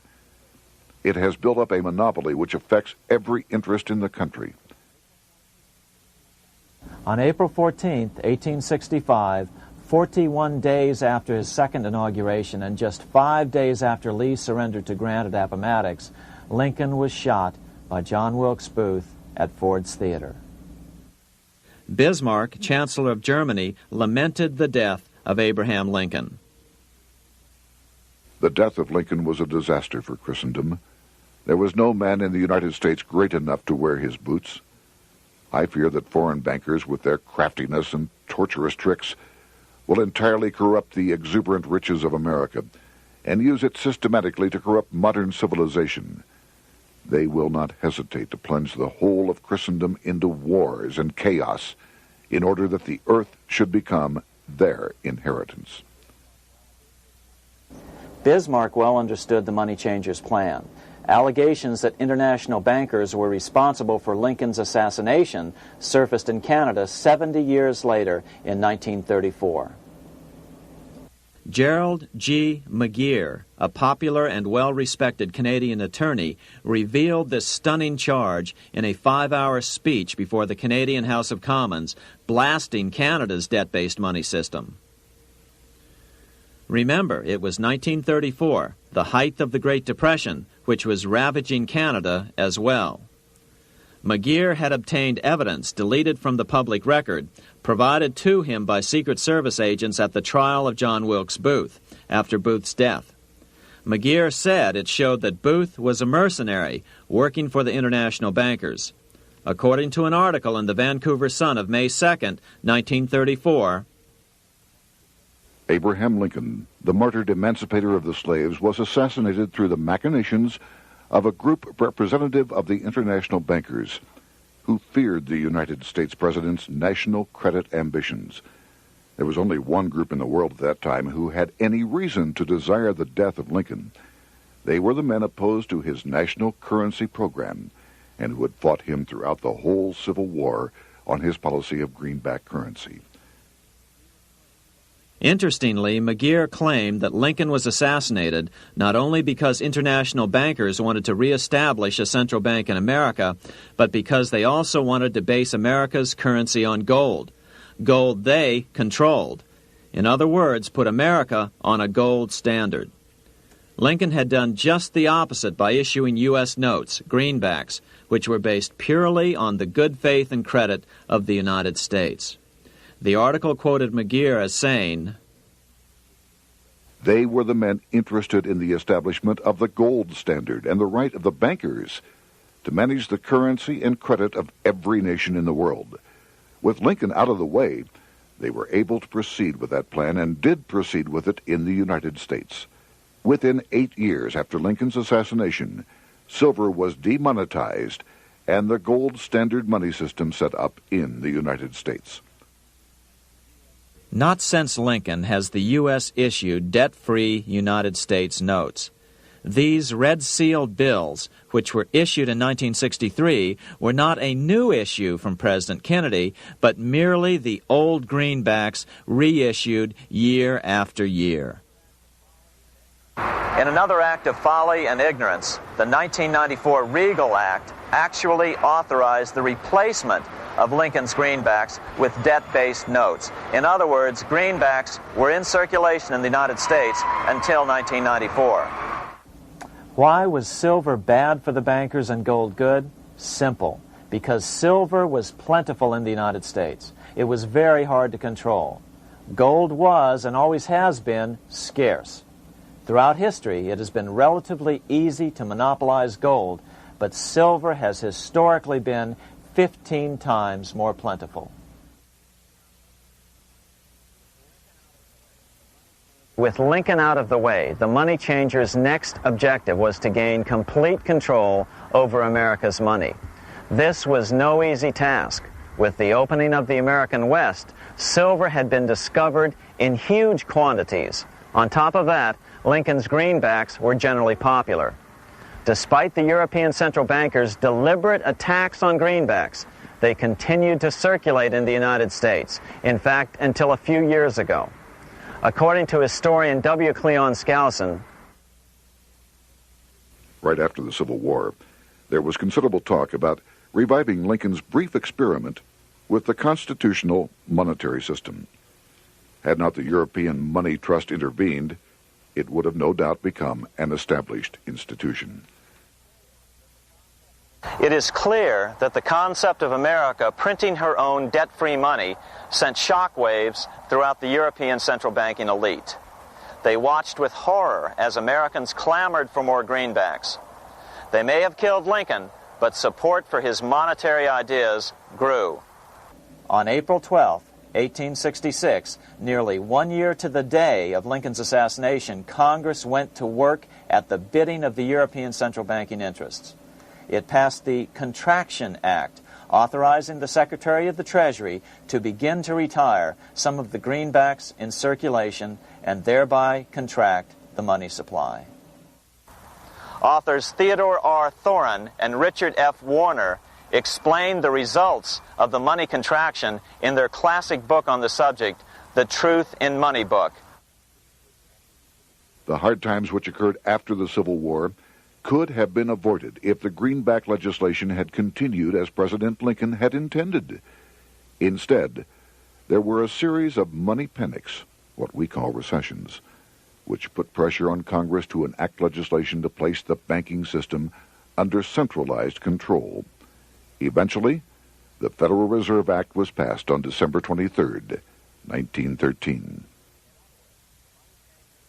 In other words, the money changers wanted two things: the reinstitution of a central bank under their exclusive control, and two, an American currency backed by gold. Their strategy was twofold. First of all, cause a series of panics to try to convince the American people that only centralized control of the money supply could provide economic stability. And secondly, remove so much money from the system that most Americans would be so desperately poor that they either wouldn't care or would be too weak to oppose the bankers. In 1866, there was $1.8 billion in currency in circulation in the United States, about $50.46 per capita. In 1867 alone, $500 million, $500 million, was removed from the U.S. money supply. 10 years later, in 1876, America's money supply was reduced to only $600 million. In other words, two-thirds of America's money had been called in by the bankers. Only $14.60 per capita remained in circulation. 10 years later, the money supply had been reduced to only $400 million, even though the population had boomed. The result was that only $6.67 per capita remained in circulation, a 760% loss in buying power over 20 years. Today, economists try to sell the idea that recessions and depressions are a natural part of something they call the business cycle. The truth is, our money supply is manipulated now just as it was before and after the Civil War. How did this happen? How did money become so scarce? Simple. Bank loans were called in and no new ones were given. In addition, silver coins were melted down.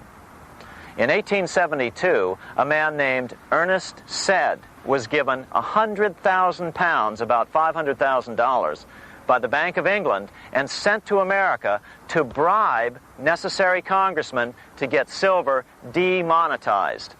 He was told that if that was not sufficient, to draw an additional 100,000 pounds or as much more as was necessary. The next year, Congress passed the Coinage Act of 1873, and the minting of silver dollars abruptly stopped.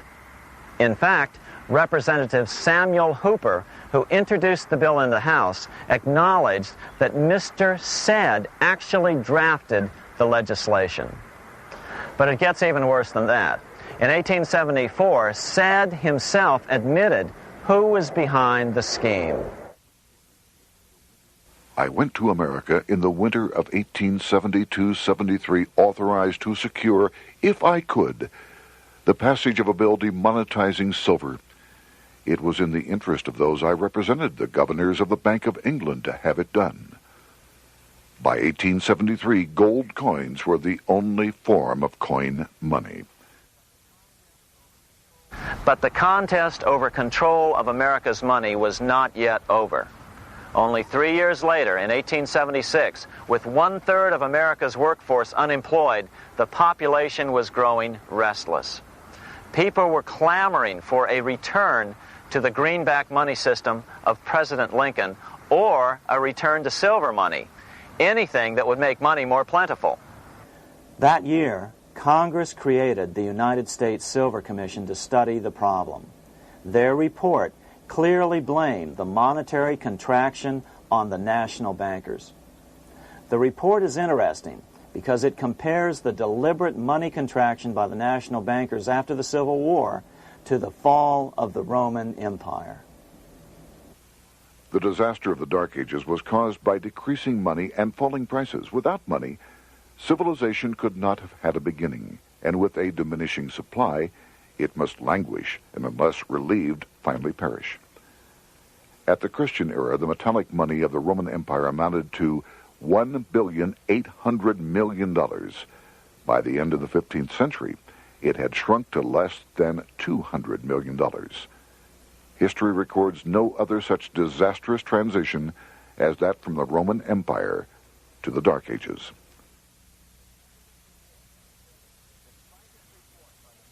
Despite this report by the Silver Commission, Congress took no action. The next year, 1877, riots broke out from Pittsburgh to Chicago. The torches of starving vandals lit up the sky. The bankers huddled to decide what to do. They decided to hang on. Now that they were back in control to a certain extent, they were not about to give it up. At the meeting of the American Bankers Association that year, they urged their membership to do everything in their power to put down the notion of a return to greenbacks. The ABA Secretary, James Buell, authored a letter to the members which blatantly called on the banks to subvert not only Congress, but the press. It is advisable to do all in your power to sustain such prominent daily and weekly newspapers, especially the agricultural and religious press, as will oppose the greenback issue of paper money, and that you will also withhold patronage from all applicants who are not willing to oppose the government issue of money. To repeal the act creating banknotes or to restore to circulation the government issue of money will be to provide the people with money and will therefore seriously affect our individual profits as bankers and lenders. See your congressman at once and engage him to support our interest that we may control legislation. As political pressure mounted in Congress for change, the press tried to turn the American people away from the truth. The New York Tribune put it this way on January 10th, 1878. "The capital of the country is organized at last, and we will see whether Congress will dare to fly in its face." But it didn't work entirely.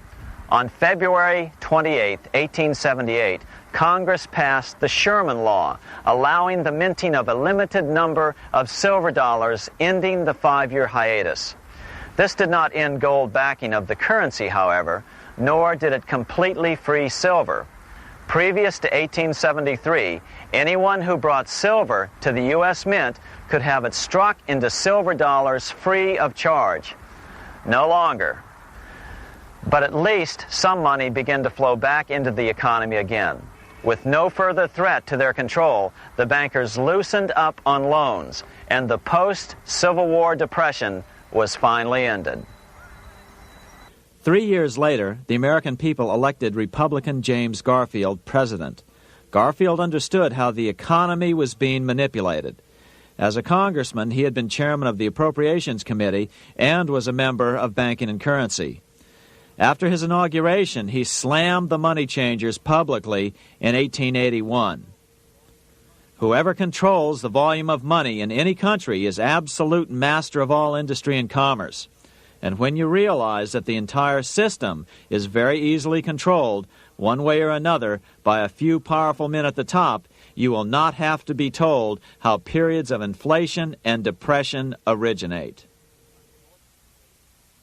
Unfortunately, within a few weeks of making this statement, on July 2nd of 1881, President Garfield was assassinated.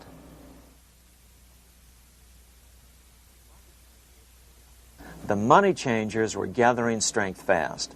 They began a periodic fleecing of the flock, as they called it, by creating economic booms followed by further depressions so they could buy up thousands of homes and farms for pennies on the dollar. In 1891, the money changers prepared to take the American economy down again, and their methods and motives were laid out with shocking clarity in a memo sent out by the American Bankers Association, the ABA, an organization in which most bankers were members. Notice that this memo called for bankers to create a depression on a certain date 3 years in the future. According to the congressional record, here's how it read in part. On September 1st, 1894, we will not renew our loans under any consideration. On September 1st, we will demand our money. We will foreclose and become mortgagees in possession. We can take 2/3 of the farms west of the Mississippi and thousands of them east of the Mississippi as well at our price. Then the farmers will become tenants, as in England. These depressions could be controlled because America was on the gold money standard. Since gold is scarce, it's one of the easiest commodities to manipulate. People wanted silver money legalized again so they could escape the stranglehold the money changers had on gold money.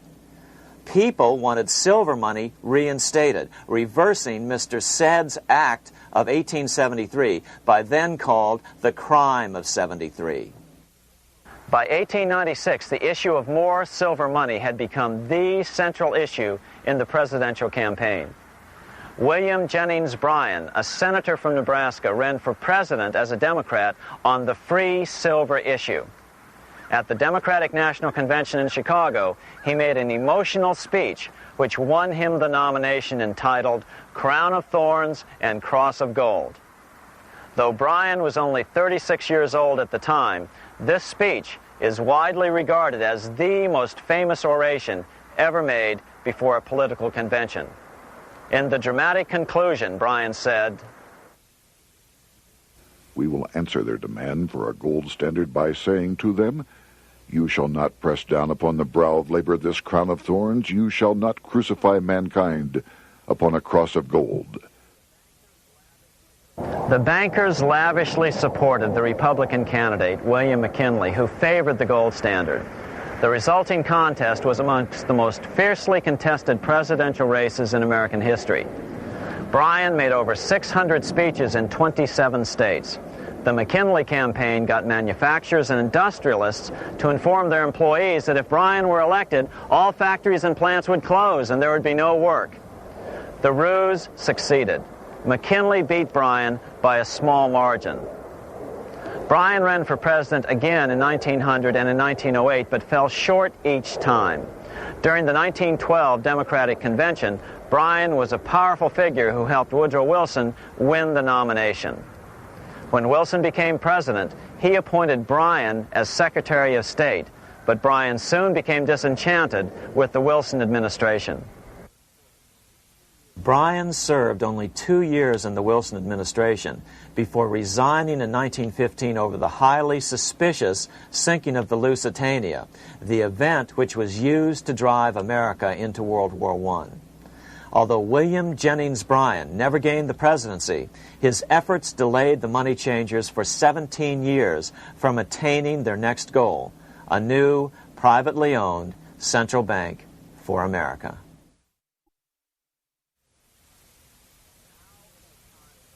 Now it was time for the money changers to get back to the business of a new private central bank for America. During the early 1900s, men like J.P. Morgan led the charge. One final panic would be necessary to focus the nation's attention on the supposed need for a central bank. The rationale was that only a central bank can prevent bank failures. Morgan was clearly the most powerful banker in America and a suspected agent for the Rothschilds. Morgan had helped finance John D. Rockefeller's Standard Oil empire. He had also helped finance the monopolies of Edward Harriman in railroads, of Andrew Carnegie in steel, and of others in numerous industries. But on top of that, J.P. Morgan's father, Junius Morgan, had been America's financial agent to the British. After his father's death, J.P. Morgan took on a British partner, Edward Grenfell, a longtime director of the Bank of England. In fact, upon Morgan's death, his estate contained only a few $1 million. The bulk of the securities most people thought he owned were in fact owned by others.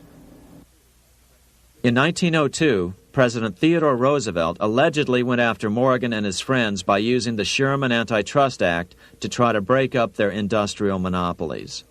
Actually, Roosevelt did very little to interfere in the growing monopolization of American industry by the bankers and their surrogates. For example, Roosevelt supposedly broke up the Standard Oil monopoly, but it wasn't really broken at all. It was merely divided into 7 corporations, all still controlled by the Rockefellers. The public was aware of this thanks to political cartoonists like Thomas Nast, who referred to the bankers as the money trust. By 1907, the year after Teddy Roosevelt's re-election, Morgan decided it was time to try for a central bank again. Using their combined financial muscle, Morgan and his friends were secretly able to crash the stock market. Thousands of small banks were vastly overextended. Some had reserves of less than 1% thanks to the fractional reserve principle. Within days, bank runs were commonplace across the nation. Now Morgan stepped into the public arena and offered to prop up the faltering American economy by supporting failing banks with money he manufactured out of nothing. It was an outrageous proposal, far worse than even fractional reserve banking, but Congress let him do it. Morgan manufactured $200 million worth of this completely reserveless private money and bought things with it, paid for services with it, and sent some of it to his branch banks to lend out at interest.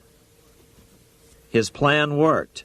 Soon, the public regained confidence in money in general and quit hoarding their currency. But as a result, banking power was further consolidated into the hands of a few large banks. By 1908, the panic was over, and Morgan was hailed as a hero by the president of Princeton University, a man by the name of Woodrow Wilson. All this trouble could be averted if we appointed a committee of 6 or 7 public-spirited men like J.P. Morgan to handle the affairs of our country. Economics textbooks would later explain that the creation of the Federal Reserve System was the direct result of the Panic of 1907. Quote, "With its alarming epidemic of bank failures, the country was fed up once and for all with the anarchy of unstable private banking," close quote. But Minnesota Congressman Charles A. Lindbergh Sr., the father of the famous aviator Lucky Lindy, later explained that the Panic of 1907 was really just a scam. Those not favorable to the money trust could be squeezed out of business and the people frightened into demanding changes in the banking and currency laws which the money trust would frame. So, since the passage of the National Bank Act of 1863, the money changers had been able to create a series of booms and busts. The purpose was not only to fleece the American public of their property, but to later claim that the banking system was basically so unstable that it had to be consolidated into a central bank once again.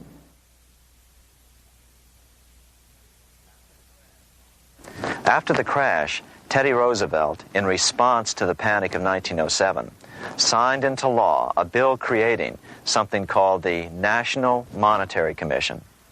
The commission was to study the banking problem and make recommendations to Congress. Of course, the commission was packed with Morgan's friends and cronies. The chairman was a man named Senator Nelson Aldrich from Rhode Island. Aldrich represented the Newport, Rhode Island homes of America's richest banking families. His daughter married John D. Rockefeller, Jr., and together they had 5 sons: John, Nelson, who would become vice president in 1974, Lawrence, Winthrop, and David, the head of the Council on Foreign Relations and former chairman of Chase Manhattan Bank. As soon as the National Monetary Commission was set up, Senator Aldrich immediately embarked on a 2-year tour of Europe, where he consulted at length with the private central bankers in England, France, and Germany. The total cost of his trip alone to the taxpayers was $300,000, an astronomical sum in those days. Shortly after his return, on the evening of November 22, 1910, some of the wealthiest and most powerful men in America boarded Senator Aldrich's private rail car and in the strictest secrecy journeyed to this place, Jekyll Island, off the coast of Georgia. With the group came Paul Warburg.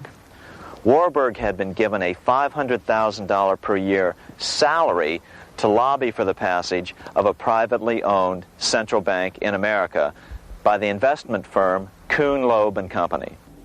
Warburg's partner in this firm was a man named Jacob Schiff, the grandson of the man who shared the Greenshield house with the Rothschild family in Frankfurt. Schiff, as we'll find out later, was in the process of spending $20 million to finance the overthrow of the Tsar in Russia. These three European banking families, the Rothschilds, the Warburgs, and the Schiffs, were interconnected by marriage down through the years, just as their American banking counterparts, the Morgans, Rockefellers, and Aldriches were. Secrecy was so tight that all 7 primary participants were cautioned to use only first names to prevent servants from learning their identities. Years later, one participant, Frank Vanderlip, president of National City Bank of New York and a representative of the Rockefeller family, confirmed the Jekyll Island trip in a February 9, 1935 edition of the Saturday Evening Post. I was as secretive, indeed as furtive as any conspirator. Discovery we knew simply must not happen, or else all our time and effort would be wasted. If it were to be exposed that our particular group had got together and written a banking bill, that bill would have no chance whatever of passage by Congress. The participants came here to figure out how to solve their major problem, how to bring back a privately owned central bank. But there were other problems that needed to be addressed as well. First of all, the market share of the big national banks was shrinking fast. In the first 10 years of the century, the number of U.S. banks had more than doubled to over 20,000. By 1913, only 29% of all banks were national banks, and they held only 57% of all deposits. As Senator Aldrich later admitted in a magazine article, before passage of this act, the New York bankers could only dominate the reserves of New York. Now, we are able to dominate the bank reserves of the entire country. Therefore, something had to be done to bring these new banks under their control. As John D. Rockefeller put it, quote, "Competition is sin," close quote. Secondly, the nation's economy was so strong that corporations were starting to finance their expansions out of profits instead of taking out huge loans from large banks. In the first 10 years of the new century, 70% of corporate funding came from profits. In other words, American industry was becoming independent of the money changers, and that trend had to be stopped. All the participants knew that these problems could be hammered out into a workable solution, but perhaps their biggest problem was a public relations problem, the name of the new bank. That discussion took place right here in this room, one of the many conference rooms in this sprawling hotel, today known as the Jekyll Island Club Hotel. Aldrich believed that the word bank should not even appear in the name. Warburg wanted to call the legislation the National Reserve Bill or the Federal Reserve Bill. The idea here was to give the impression that the purpose of the new central bank was to stop bank runs, but also to conceal its monopoly character. However, it was Aldrich, the egotistical politician, who insisted it be called the Aldrich Bill. After 9 days at Jekyll Island, the group dispersed. The new central bank would be very similar to the old Bank of the United States. It would be given a monopoly over U.S. currency and create that money out of nothing. How does the Fed create money out of nothing? It's a 4-step process. But first, a word on bonds. Bonds are simply promises to pay, or government IOUs. People buy bonds to get a secure rate of interest. At the end of the term of the bond, the government repays the bond plus interest, and the bond is destroyed. There are about $3.6 trillion worth of these loans or bonds at present. Now here's the Fed money-making process. Step 1. The Federal Open Market Committee approves the purchase of U.S. bonds on the open market. Step 2. The bonds are purchased by the Fed from whoever is offering them for sale on the open market. Step 3. The Fed pays for the bonds with electronic credits to the seller's bank, which in turn credits the seller's bank account. The trick is that these credits are based on nothing. The Fed just creates them. Step 4. The banks use these deposits as reserves. They can loan out over 10 times the amount of their reserves to new borrowers, all at interest. In this way, a Fed purchase of, say, $1 million worth of bonds gets turned into over $10 million in bank accounts. The Fed, in effect, creates 10% of this totally new money, and the banks create the other 90%. To reduce the amount of money in the economy, the process is just reversed. The Fed sells bonds to the public, and the money flows out of the purchaser's local bank. Loans must be reduced by 10 times the amount of the sale. So, a Fed sale of $1 million in bonds results in $10 million less money in the economy.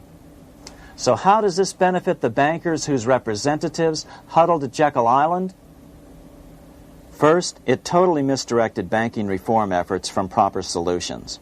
Second, it prevented a proper debt-free system of government finance, like Lincoln's greenbacks, from making a comeback. The bond-based system of government finance forced on Lincoln after he created greenbacks was now cast in stone. Third, it delegated to the bankers the right to create 90% of our money supply based on only fractional reserves, which they then loan out at interest. Fourth, it centralized overall control of our nation's money supply in the hands of a few men. Fifth, it established a central bank with a high degree of independence from effective political control. Soon after its creation, the Fed's great contraction in the early 1930s would cause the Great Depression. This independence has been enhanced since then through additional laws. In order to fool the public into thinking the government retained control, the plan called for the Fed to be run by a board of governors appointed by the President and approved by the Senate. But all the bankers had to do was to be sure their men got appointed to the board of governors. That wasn't hard. Bankers have money, and money buys influence over politicians. Once the participants left Jekyll Island, the public relations blitz was on. The big New York banks put together an educational fund of $5 million to finance professors at respected universities to endorse the new bank. Woodrow Wilson at Princeton was one of the first to jump on the bandwagon. But the bankers' subterfuge didn't work. The Aldrich Bill was quickly identified as the bankers' bill, a bill to benefit only what became known as the money trust. As Congressman Lindbergh put it during the congressional debate, the Aldrich Plan is the Wall Street Plan. It means another panic, if necessary, to intimidate the people. Aldrich, paid by the government to represent the people, proposes a plan for the trusts instead.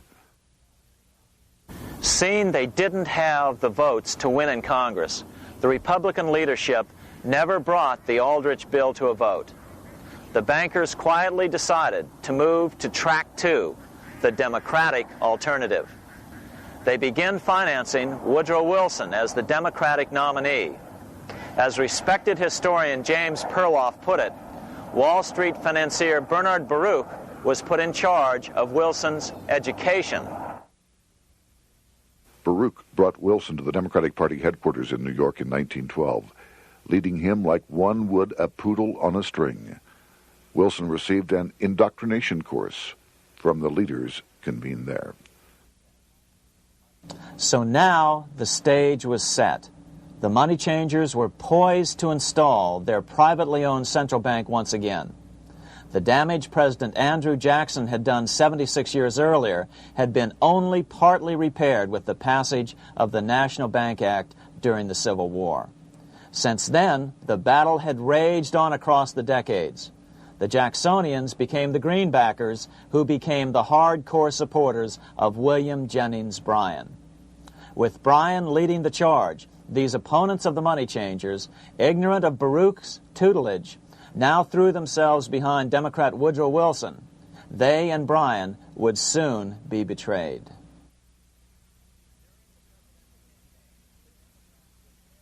During the presidential campaign, the Democrats were careful to pretend to oppose the Aldrich bill.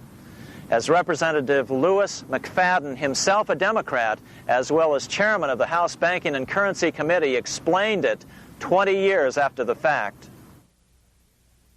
The Aldrich bill was condemned in the platform.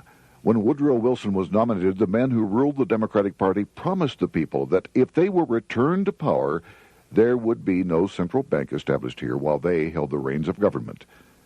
13 months later, that promise was broken, and the Wilson administration, under the tutelage of those sinister Wall Street figures who stood behind Colonel House, established here in our free country the worm-eaten, monarchical institution of the King's Bank, to control us from the top downward and to shackle us from the cradle to the grave.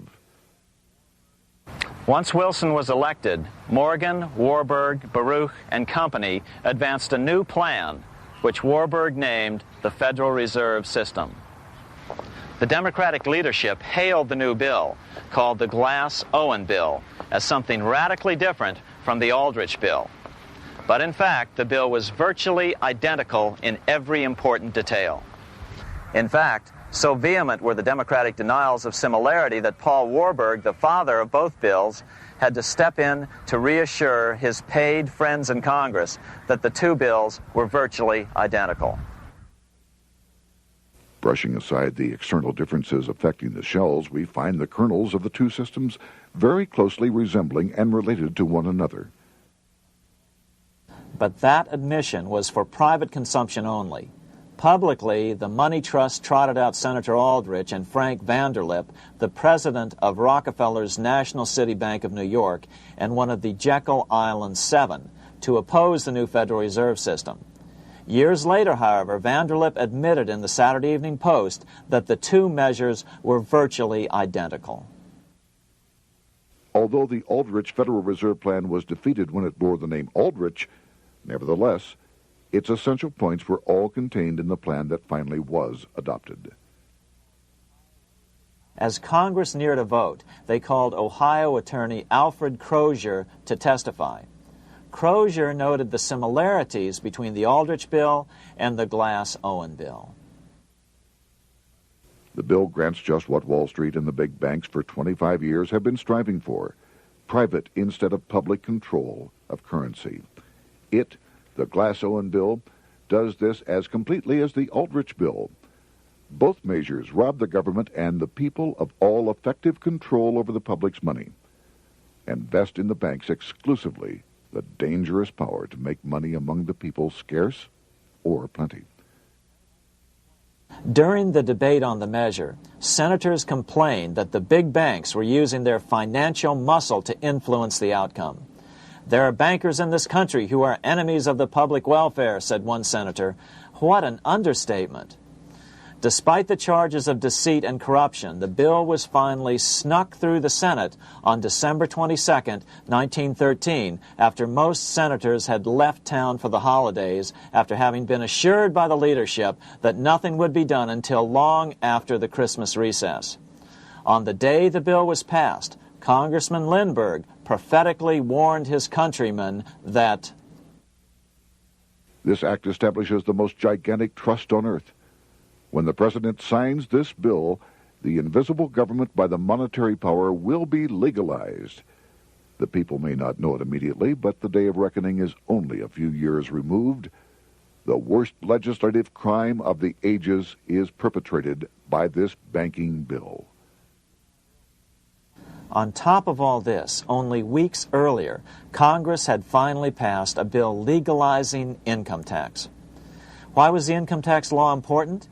Because bankers finally had in place a system which would run up a virtually unlimited federal debt. How would the interest on this debt be repaid? Never mind the principal. Remember, a privately owned central bank creates the principal out of nothing. The federal government was small then. Up to then, it had subsisted merely on tariffs and excise taxes. No, just as with the Bank of England, the interest payments had to be guaranteed by direct taxation of the people. The money changers knew that if they had to rely on contributions from the states, eventually the individual state legislatures would revolt and either refuse to pay the interest on their own money or at least bring political pressure to bear to keep the debt small. It is interesting to note that in 1895, the Supreme Court had found a similar income tax law to be unconstitutional. The Supreme Court even found a corporate income tax law unconstitutional in 1909. As a result, Senator Aldrich hustled a bill for a constitutional amendment allowing income tax through the Congress. The proposed 16th Amendment to the Constitution was then sent to the state legislatures for approval. But some critics claim that the 16th Amendment was never ratified by the necessary 3/4 of the states. In other words, the 16th Amendment may not be legal. But the money changers were in no mood to debate the fine points. By October of 1913, Senator Aldrich had hustled the income tax bill through Congress. Without the power to tax the people directly and bypass the states, the Federal Reserve Bill would be far less useful to those who wanted to drive America deeply into their debt. A year after the passage of the Federal Reserve Bill, Congressman Lindbergh explained how the Fed created what we have come to call the business cycle and how they use it to their advantage. To cause high prices, all the Federal Reserve Board will do will be to lower the rediscount rate, producing an expansion of credit and a rising stock market. Then, when businessmen are adjusted to these conditions, it can check prosperity in mid-career by arbitrarily raising the rate of interest. It can cause the pendulum of a rising and falling market to swing gently back and forth by slight changes in the discount rate, or cause violent fluctuations by a greater rate variation. And in either case, it will possess inside information as to financial conditions and advanced knowledge of the coming change, either up or down. This is the strangest, most dangerous advantage ever placed in the hands of a special privileged class by any government that ever existed. The system is private, conducted for the sole purpose of obtaining the greatest possible profits from the use of other people's money. They know in advance when to create panics to their advantage. They also know when to stop panic. Inflation and deflation work equally well for them when they control finance. Congressman Lindbergh was correct on all points. What he didn't realize was that most European nations had already fallen prey to the central bankers decades or centuries earlier. But he also mentions the interesting fact that only 1 year later the Fed had cornered the market in gold. This is how he put it, quote, "Already the Federal Reserve banks have cornered the gold and gold certificates," close quote. But Congressman Lindbergh was not the only critic of the Fed. Congressman Lewis McFadden, the chairman of the House Banking and Currency Committee from 1920 to 1931, remarked that the Federal Reserve Act brought about a superstate controlled by international bankers and international industrialists acting together to enslave the world for their own pleasure. Notice how McFadden saw the international character of the stockholders of the Federal Reserve. Another chairman of the House Banking and Currency Committee in the 1960s, Wright Patman from Texas, put it this way. In the United States today, we have in effect two governments. We have the duly constituted government, then we have an independent, uncontrolled, and uncoordinated government in the Federal Reserve System, operating the money powers which are reserved to Congress by the Constitution. Even the inventor of the electric light, Thomas Edison, joined the fray in criticizing the system of the Federal Reserve. If our nation can issue a dollar bond, it can issue a dollar bill. The element that makes the bond good makes the bill good also. The difference between the bond and the bill is the bond lets money brokers collect twice the amount of the bond and an additional 20%, whereas the currency pays nobody but those who contribute directly in some useful way. It is absurd to say that our country can issue $30 million in bonds and not $30 million in currency. Both are promises to pay, but one promise fattens the usurers, and the other helps the people. 3 years after the passage of the Federal Reserve Act, even President Wilson began to have second thoughts about what had been unleashed during his first term in office. We have come to be one of the worst ruled, one of the most completely controlled governments in the civilized world, no longer a government of free opinion, no longer a government by a vote of the majority, but a government by the opinion and duress of a small group of dominant men. Some of the biggest men in the United States in the field of commerce and manufacture are afraid of something. They know that there is a power somewhere so organized, so subtle, so watchful, so interlocked, so complete, so pervasive, that they had better not speak above their breath when they speak in condemnation of it. Before his death in 1924, President Wilson realized the full extent of the damage he had done to America when he confessed, "I have unwittingly ruined my government." So finally, the money changers, those who profit by manipulating the amount of money in circulation, had their privately owned central bank installed again in America. The major newspapers, which they also owned, hailed passage of the Federal Reserve Act of 1913, telling the public that now depressions could be scientifically prevented. The fact of the matter was that now depressions could be scientifically created.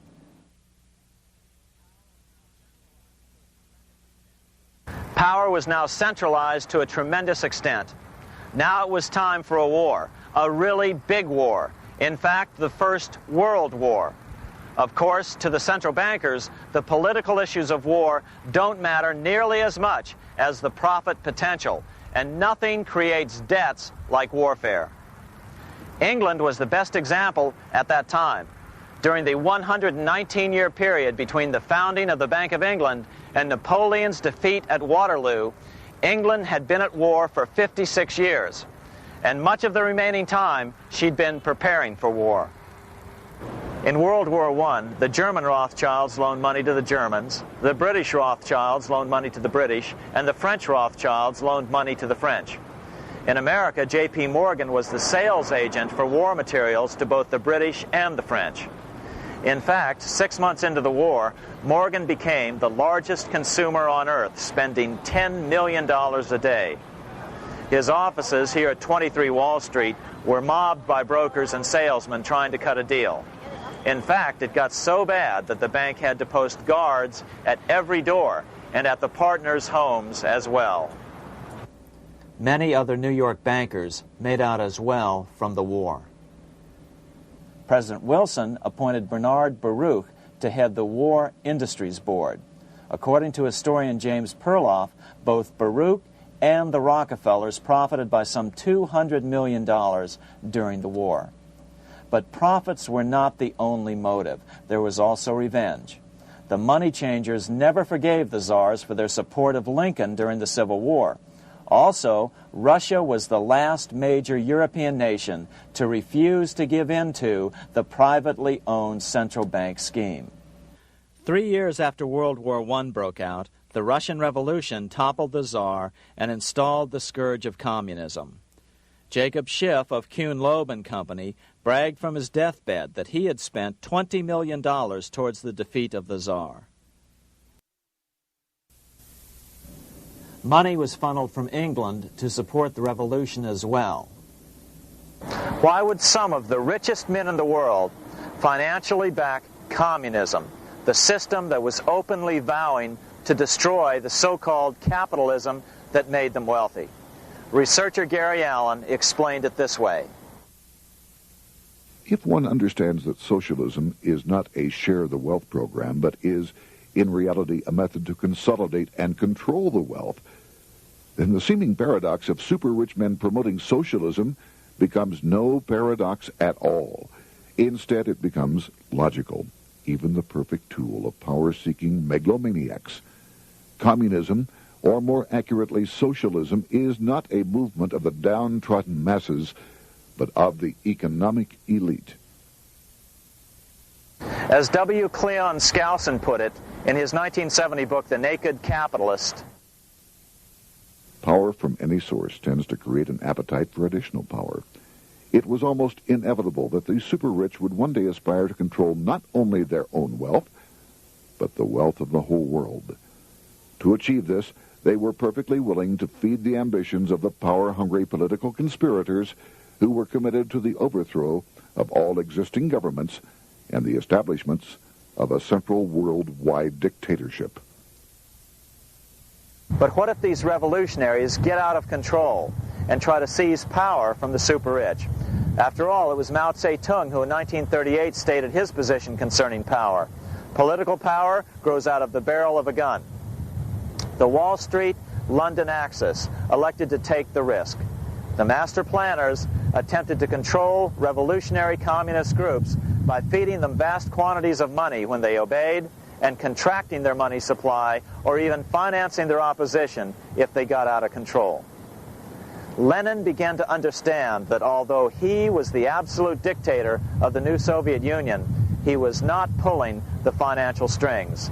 Someone else was silently in control. The state does not function as we desired. The car does not obey.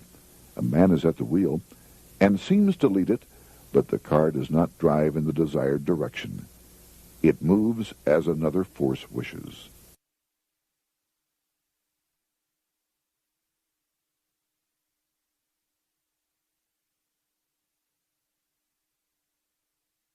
Who is behind it?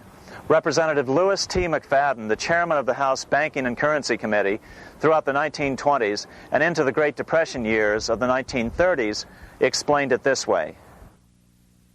The course of Russian history has indeed been greatly affected by the operations of international bankers.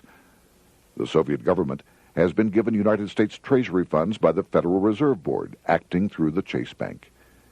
England has drawn money from us through the Federal Reserve banks and has relent it at high rates of interest to the Soviet government. The Dnipro Dam was built with funds unlawfully taken from the United States Treasury by the corrupt and dishonest Federal Reserve Board and the Federal Reserve banks. In other words, the Fed and the Bank of England, at the behest of the international bankers who controlled them, were creating a monster, one which would fuel 7 decades of unprecedented communist revolution, warfare, and most importantly, debt. In case you think there's some chance that the money changers got communism going and then lost control, in 1992, the Washington Times reported that Russian President Boris Yeltsin was upset that most of the incoming foreign aid was being siphoned off, quote, straight back into the coffers of Western banks in debt service, close quote. No one in his right mind would claim that a war as large as World War I had a single cause. Wars are complex things with many causative factors. But on the other hand, it would also be equally foolish to ignore as a prime cause of World War I those who would profit the most from the war. The role of the money changers is no wild conspiracy theory. They had a motive, a short-ranged, self-serving motive, as well as a long-range political motive of advancing totalitarian governments, with the money changers maintaining the financial clout to control whatever politician might emerge as the leader. Next, we'll see what the money changers' ultimate political goal is for the world.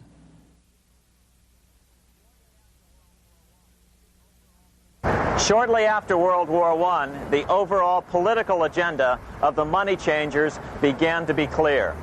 Now that they controlled national economies individually, the next step was the ultimate form of consolidation, world government. The new world government proposal was given top priority at the Paris Peace Conference after World War I. It was called the League of Nations, but much to the surprise of Paul Warburg and Bernard Baruch, who attended the peace conference with President Wilson, the world was not yet ready to dissolve national boundaries. Nationalism still beats strong in the human breast. For example, Lord Curzon, the British Foreign Secretary, called the League of Nations a good joke, even though it was the stated policy of the British government to support it. To the humiliation of President Wilson, the U.S. Congress wouldn't ratify the League either, despite the fact that it had been ratified by many other nations. Without money flowing from the U.S. Treasury, the League died. After World War I, the American public had grown tired of the internationalist policies of Democrat Woodrow Wilson. In the presidential election of 1920, Republican Warren Harding won a landslide victory with over 60% of the vote. Harding was an ardent foe of both Bolshevism and the League of Nations. His election, which opened a 12-year run of Republican presidents in the White House, led to an unprecedented era of prosperity known as the Roaring Twenties. Despite the fact that the war had brought America a debt 10 times larger than its Civil War debt, still the American economy surged. Gold had poured into the country during the war, and it continued to do so afterwards. In the early 1920s, the governor of this bank, the Federal Reserve Bank of New York, a man named Benjamin Strong, met frequently with the secretive and eccentric governor of the Bank of England, Montague Norman.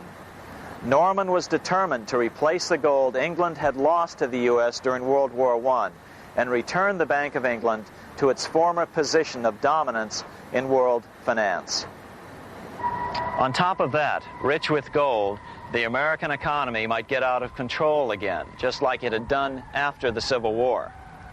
During the next 8 years, under the presidencies of Harding and Coolidge, the huge federal debt built up during World War I was cut by 38%, down to $16 billion, the greatest percentage drop in U.S. history. During the election of 1920, Warren Harding and Calvin Coolidge ran against James Cox, the governor of Ohio, and the little-known Franklin D. Roosevelt, who had previously risen to no higher post than President Wilson's Assistant Secretary of the Navy. After his inauguration, Harding moved quickly to formally kill the League of Nations. Then he quickly moved to reduce domestic taxes while raising tariffs to record heights.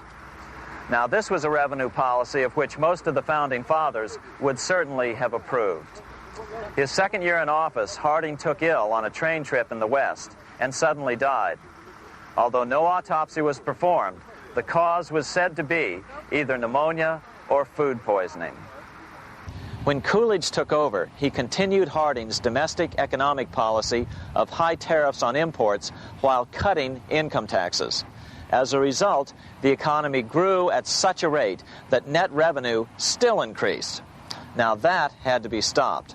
So just as they'd done so frequently before, the money changers decided it was time to crash the American economy. The Federal Reserve began flooding the country with money. They increased the money supply by 62% during these years. Money was plentiful. This is why it was known as the Roaring Twenties. Before his death in 1919, former President Teddy Roosevelt warned the American people what was going on. As reported in the March 27, 1922 edition of the New York Times, Roosevelt said, "These international bankers and Rockefeller Standard Oil interests control the majority of newspapers and the columns of these papers to club into submission or drive out of public office officials who refuse to do the bidding of the powerful, corrupt cliques which compose the invisible government." Just one day before, in the New York Times, the mayor of New York, John Hylan, quoted Roosevelt and blasted those he saw as taking control of America, its political machinery, and its press. The warning of Theodore Roosevelt has much timeliness today, for the real menace of our republic is this invisible government which, like a giant octopus, sprawls its slimy length over city, state, and nation.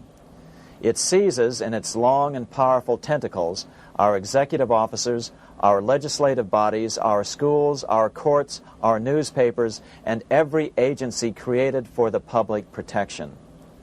To depart from mere generalizations, let me say that at the head of this octopus are the Rockefeller Standard Oil interest and a small group of powerful banking houses generally referred to as the international bankers. The little coterie of powerful international bankers virtually run the United States government for their own selfish purposes. They practically control both parties, write political platforms, make cat's paws of party leaders, use the leading men of private organizations, and resort to every device to place in nomination for high public office only such candidates as will be amenable to the dictates of corrupt big business.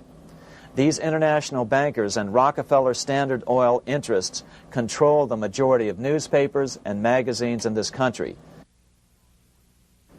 Why didn't people listen to such strong warnings and demand that Congress reverse its 1913 passage of the Federal Reserve Act?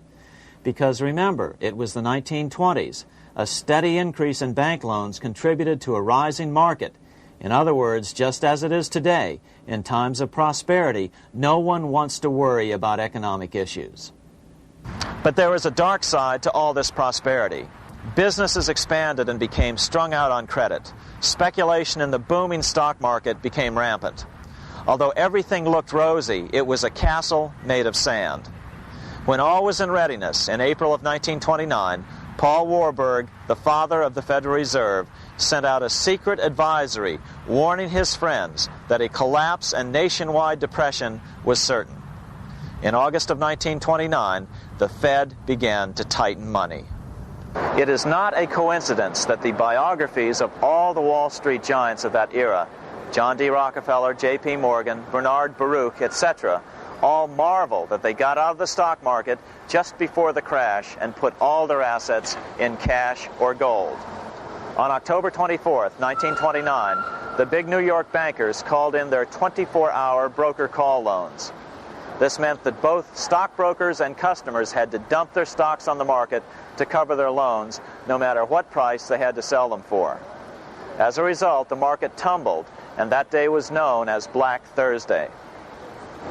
According to John Kenneth Galbraith, writing in The Great Crash, 1929, at the height of the selling frenzy, Bernard Baruch brought Winston Churchill into the visitors' gallery of the New York Stock Exchange here to witness the panic and impress him with his power over the wild events down on the floor. Congressman Louis McFadden, chairman of the House Committee on Banking and Currency from 1920 to 1931, knew who to blame. He accused the Fed and the international bankers of orchestrating the crash. It was not accidental. It was a carefully contrived occurrence. The international bankers sought to bring about a condition of despair here so that they might emerge as rulers of us all. But McFadden went even farther. He openly accused them of causing the crash in order to steal America's gold. In February 1931, in the midst of the Depression, he put it this way. I think it can hardly be disputed that the statesmen and financiers of Europe are ready to take almost any means to reacquire rapidly the gold stock which Europe lost to America as the result of World War I. Curtis Dahl, a broker for Lehman Brothers, was on the floor of the New York Stock Exchange the day of the crash. In his 1970 book, FDR, My Exploited Father-in-Law, he explained that the crash was triggered by the planned sudden shortage of call money in the New York money market. Actually, it was the calculated shearing of the public by the world money powers triggered by the planned sudden shortage of call money in the New York money market. Within a few weeks, $3 billion of wealth simply seemed to vanish. Within a year, $40 billion had been lost. But did it really disappear? Or was it simply consolidated in fewer hands? And what did the Federal Reserve do? Instead of moving to help the economy out by quickly lowering interest rates to stimulate the economy, the Fed continued to brutally contract the money supply further, deepening the Depression. Between 1929 and 1933, the Fed reduced the money supply by an additional 33%. Although most Americans have never heard that the Fed was the cause of the Depression, this is well known among top economists. Milton Friedman, the Nobel Prize-winning economist now of Stanford University, said the same thing in a National Public Radio interview in January of 1996. The Federal Reserve definitely caused the Great Depression by contracting the amount of currency in circulation by 1/3 from 1929 to 1933. But the money lost by most Americans during the Depression didn't just vanish. It was just redistributed into the hands of those who had gotten out just before the crash and had purchased gold, which is always a safe place to put your money just before a depression. But America's money also went overseas. Incredibly, as President Hoover was heroically trying to rescue banks and prop up businesses, with millions of Americans starving as the Great Depression deepened, millions of dollars were being spent rebuilding Germany from damage sustained during World War I. 8 years before Hitler would invade Poland, Representative Louis McFadden, chairman of the House Banking and Currency Committee, warned Congress that Americans were paying for Hitler's rise to power. After World War I, Germany fell into the hands of the German international bankers. Those bankers bought her, and they now own her lock, stock, and barrel. They have purchased her industries, they have mortgages on her soil, they control her production, they control all her public utilities. The international German bankers have subsidized the present government of Germany, and they have also supplied every dollar of the money Adolf Hitler has used in his lavish campaign to build up a threat to the government of Brüning. When Brüning fails to obey the orders of the German international bankers, Hitler is brought forth to scare the Germans into submission. Through the Federal Reserve Board, over $30 billion of American money has been pumped into Germany. You have all heard of the spending that's taken place in Germany. Modernistic dwellings, her great planetariums, her gymnasiums, her swimming pools, her fine public highways, her perfect factories. All this was done on our money. All this was given to Germany through the Federal Reserve Board. The Federal Reserve Board has pumped so many billions of dollars into Germany that they dare not name the total. Franklin D. Roosevelt was swept into office during the 1932 presidential election. Once Roosevelt was in office, however, sweeping emergency banking measures were immediately announced, which did nothing but increase the Fed's power over the money supply. Then, and only then, did the Fed finally begin to loosen the purse strings and feed new money out to the starving American people. At first, Roosevelt railed against the money changers as being the cause of the Depression. Believe it or not, this is what he said on March 4th, 1933, in his inaugural address.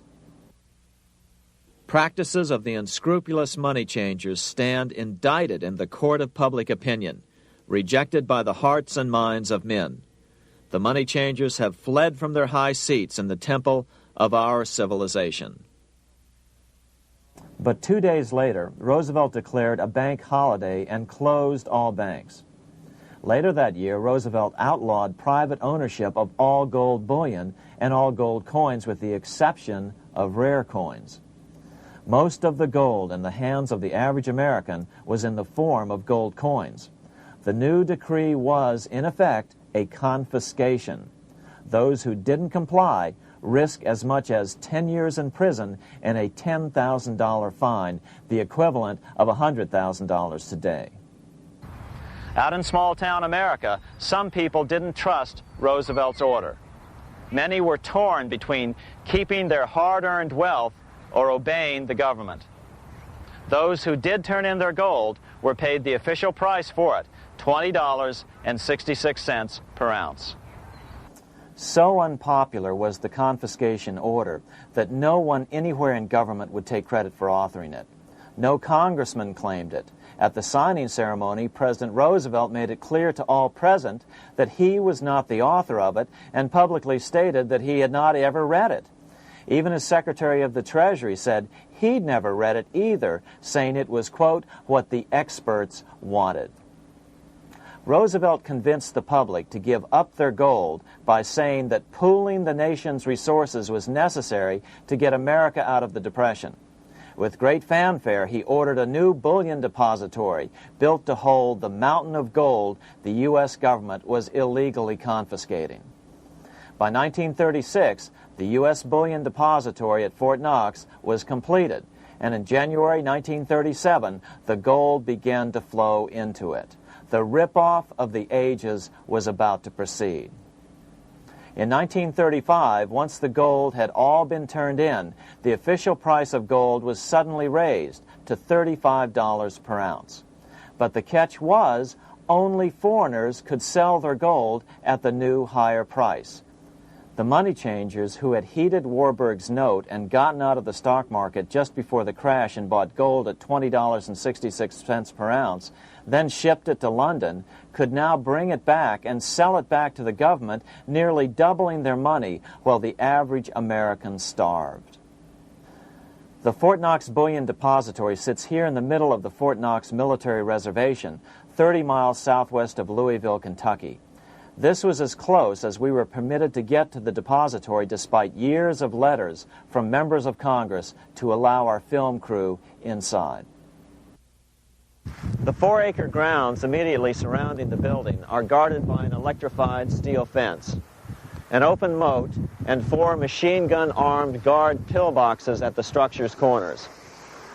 When the gold began arriving on January 13, 1937, there was unprecedented security. Thousands of official guests watched the arrival of a 9-car train from Philadelphia, guarded by armed soldiers, postal inspectors, Secret Servicemen, and guards from the U.S. Mint. It was all great theater. America's gold supply from across the land had been pooled, supposedly for the public benefit, and then safely tucked into Fort Knox. But all that security would soon be breached by the government itself. Now the stage was set for a really big war, one which would pile up debt far beyond that of World War I. For example, in 1944 alone, the U.S. national income was only $183 billion, yet $103 billion was spent on the war. This was 30 times the spending rate during World War I. In fact, the American taxpayer picked up 55% of the total Allied cost of the war. But equally important, virtually every nation involved in World War II greatly multiplied their debt. In the U.S., for example, federal debt went from $43 billion in 1940 up to $257 billion in 1950, an increase of 598%. Between 1940 and 1950, Japanese debt swelled 1,348%. French debt grew 583%, and Canadian debt soared 417%. After the war, the world was now divided into 2 economic camps: communist command economies on the one hand versus monopoly capitalists on the other, set to fight it out in one perpetual and highly profitable arms race. It was finally time for the central bankers to embark in earnest on their 3-step plan to centralize the economic systems of the entire world and finally bring about their global government or New World Order. The phases of this plan were: Step 1, central bank domination of national economies worldwide. Step 2, centralize regional economies through organizations such as the European Monetary Union and regional trade unions such as NAFTA. Step 3, centralize the world economy through a world central bank, a world money, and ending national independence through abolition of all tariffs by treaties like GATT. Step 1 was completed long ago. Steps 2 and 3 are far advanced, nearing completion. What about gold? Among central banks, the largest holder of gold is now the IMF. It and central banks now control 2/3 of the world's gold supply, giving them the ability to manipulate the gold market. Remember the money changer's golden rule: he who has the gold makes the rules. But before we get into solutions to our problem, let's take a look at what happened to all that gold in Fort Knox. Because if we don't understand that the gold has been stolen, we'll allow ourselves to be stampeded into the wrong solution, a gold-backed currency. Most Americans still believe that the gold is still here at Fort Knox. At the end of World War II, Fort Knox contained over 700 million ounces of gold, an incredible 70% of all the gold in the world. How much remains? No one knows. Despite the fact that federal law requires an annual physical audit of Fort Knox gold, the Treasury has consistently refused to conduct one. The truth is that a reliable audit of whatever remains here has not been conducted since President Eisenhower ordered one in 1953. Where did America's gold in Fort Knox go? Over the years, it was sold off to European money changers at the $35 per ounce price.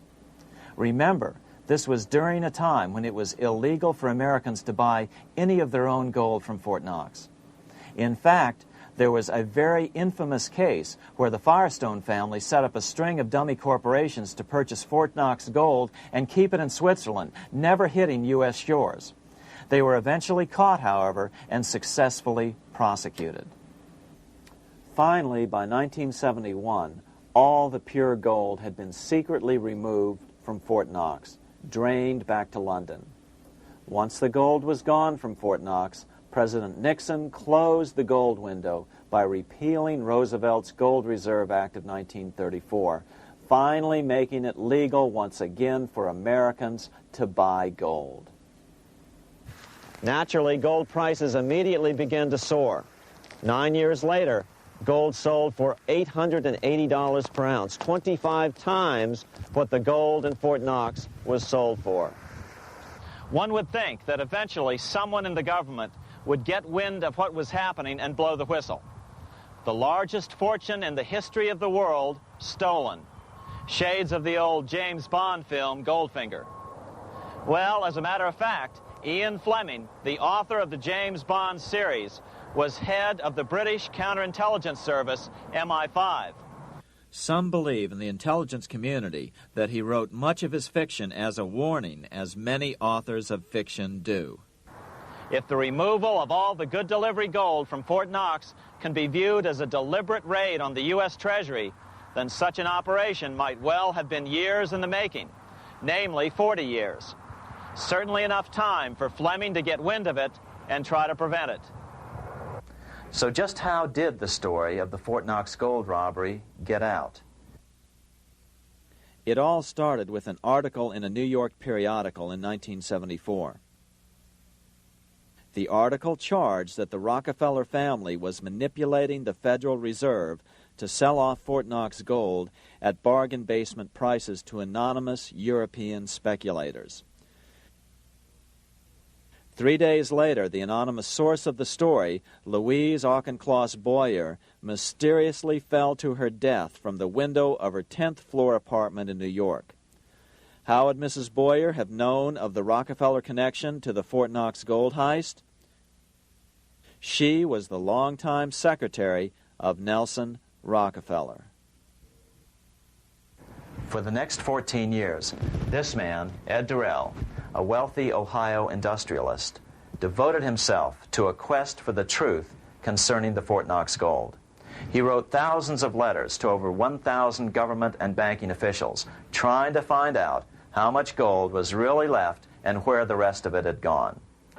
Edith Roosevelt, the granddaughter of President Teddy Roosevelt, questioned the actions of the government in a March 1975 edition of the New Hampshire Sunday News.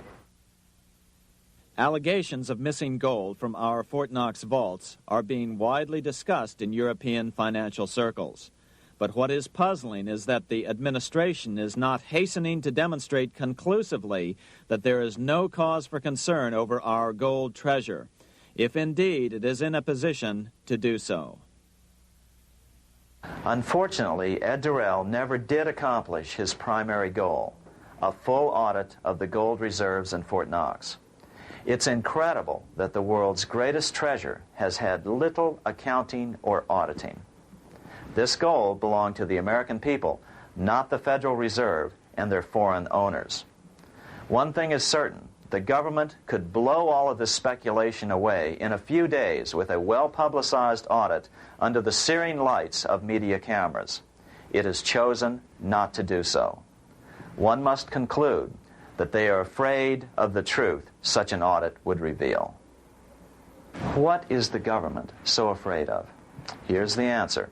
When President Ronald Reagan took office in 1981, his conservative friends urged him to study the feasibility of returning to a gold standard as the only way to curb government spending.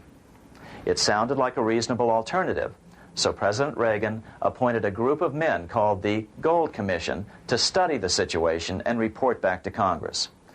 What Reagan's Gold Commission reported back to Congress in 1982 was the following shocking revelation concerning gold.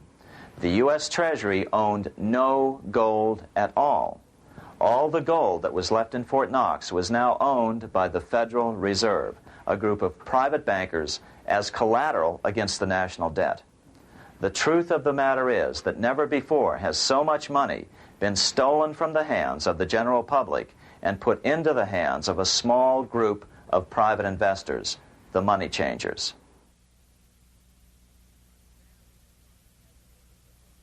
I'm standing in front of the headquarters of the International Monetary Fund located in Washington, D.C.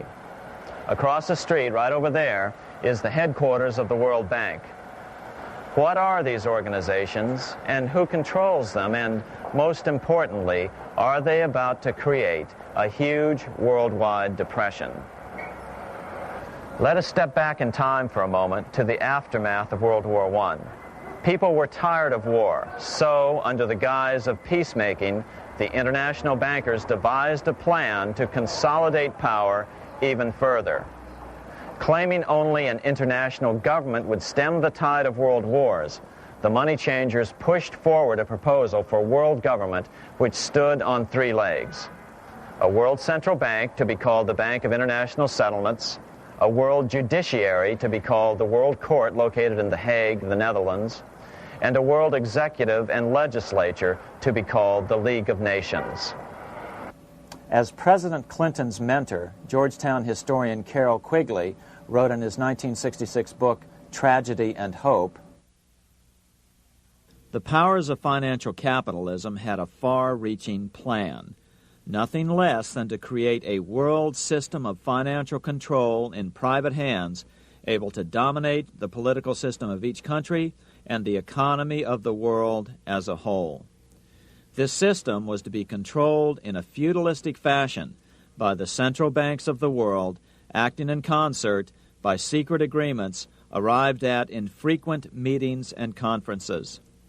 The apex of the system was to be the Bank for International Settlements in Basel, Switzerland, a private bank owned and controlled by the world central banks, which were themselves private corporations. Each central bank sought to dominate its government by its ability to control treasury loans, to manipulate foreign exchanges, to influence the level of economic activity in the country, and to influence cooperative politicians by subsequent economic rewards in the business world. Despite intense pressure from the international bankers and the press, a handful of U.S. senators, led by Senator Henry Cabot Lodge, kept the U.S. out of these schemes. Without U.S. participation, the League was doomed. Incredibly, even though the U.S. rejected the World Central Bank, the BIS, the New York Federal Reserve ignored its government and arrogantly sent representatives to Switzerland to participate in the central bankers' meeting right up until 1994, when the U.S. was finally officially dragged into it. Their world government schemes thwarted, the bankers resorted to the old formula, another war to wear down the resistance to world government while reaping handsome profits. To this end, Wall Street helped resurrect Germany through the Thyssen banks, which were affiliated with the Harriman interest in New York, just as the Chase Bank had assisted in the financing of the Bolshevik Revolution in Russia during World War I. Chase Bank was controlled by the Rockefeller family. Subsequently, it was merged with Warburg's Manhattan Bank to form the Chase Manhattan Bank. Now this has merged with Chemical Bank of New York, making it the largest Wall Street bank. Their strategy worked. Even before World War II was over, world government was back on track. In 1944, at Bretton Woods, New Hampshire, the International Monetary Fund and the World Bank were approved with full U.S. participation. The Second League of Nations, renamed the United Nations, was approved in 1945. Soon, a new international court system was functioning as well. All effective opposition to these international bodies before the war had evaporated in the heat of war, just as planned. These new organizations simply repeated on a world scale what the National Banking Act of 1864 and the Federal Reserve Act of 1913 had established in the U.S. They created a banking cartel composed of the world's central banks, which gradually assumed the power to dictate credit policies to the banks of all the nations. For example, just as the Federal Reserve Act authorized the creation of a new national fiat currency called Federal Reserve Notes, the IMF has been given the authority to issue a world fiat money called Special Drawing Rights, or SDRs. To date, the IMF has created in excess of $30 billion worth of SDRs. Member nations are being pressured to make their currencies fully exchangeable for SDRs. In 1968, Congress approved laws authorizing the Fed to accept SDRs as reserves in the U.S. and to issue Federal Reserve notes in exchange for SDRs. What does that mean? It means that in the U.S., SDRs are already a part of our lawful money. And what about gold? SDRs are already partially backed by gold. And with 2/3 of world gold now in the hands of central banks, the money changers can go about structuring the world's economic future in whichever way they deem most profitable. Keep in mind, just as the Fed is controlled by its Board of Governors, the IMF is controlled by its Board of Governors, which are either the heads of the different central banks or the heads of the various national treasury departments dominated by their central banks. Voting power in the IMF gives the U.S. and the UK, that is to say the Fed and the Bank of England, effective control. Just as the Fed controls the amount of money in the U.S., the BIS, IMF, and World Bank control the money supply for the world. So we see the repetition of the old goldsmith's fraud replicated on the national scale with central banks like the Fed and on the international scale by the three arms of the world central bank. Is this organization of the BIS, the IMF, and the World Bank, which we refer to collectively as the World Central Bank, presently expanding and contracting world credit? Yes. Regulations put into effect in 1988 by the BIS required the world's bankers to raise their capital and reserves to 8% of liabilities by 1992. Increased capital requirements put an upper limit to the fractional reserve lending, similar to the way cash reserve requirements do. What has this seemingly insignificant regulation made in a Swiss city 8 years ago meant to the world? It means our banks cannot loan more and more money to buy more and more time before the next depression, as a maximum loan ratio is now set. It means those nations with the lowest bank reserves in their systems have already felt the terrible effects of this credit contraction as their banks scrambled to raise money to increase their reserves to 8%. To raise the money, they had to sell stocks, which depressed their stock markets and began the depression first in their countries. Japan, which in 1988 had among the lowest capital and reserve requirements, and thus was the most affected by the regulation, has experienced a financial crash which began almost immediately in 1989, which has wiped out a staggering 50% of the value of its stock market since 1990 and 60% of the value of its commercial real estate. The Bank of Japan has lowered its interest rates to 0.5%, practically giving away money to resurrect the economy, but still the depression worsens. Due to the $20 billion U.S. bailout of Mexico, the financial collapse in that nation is already known here. Yet despite the bailout, the economy continues to be a disaster.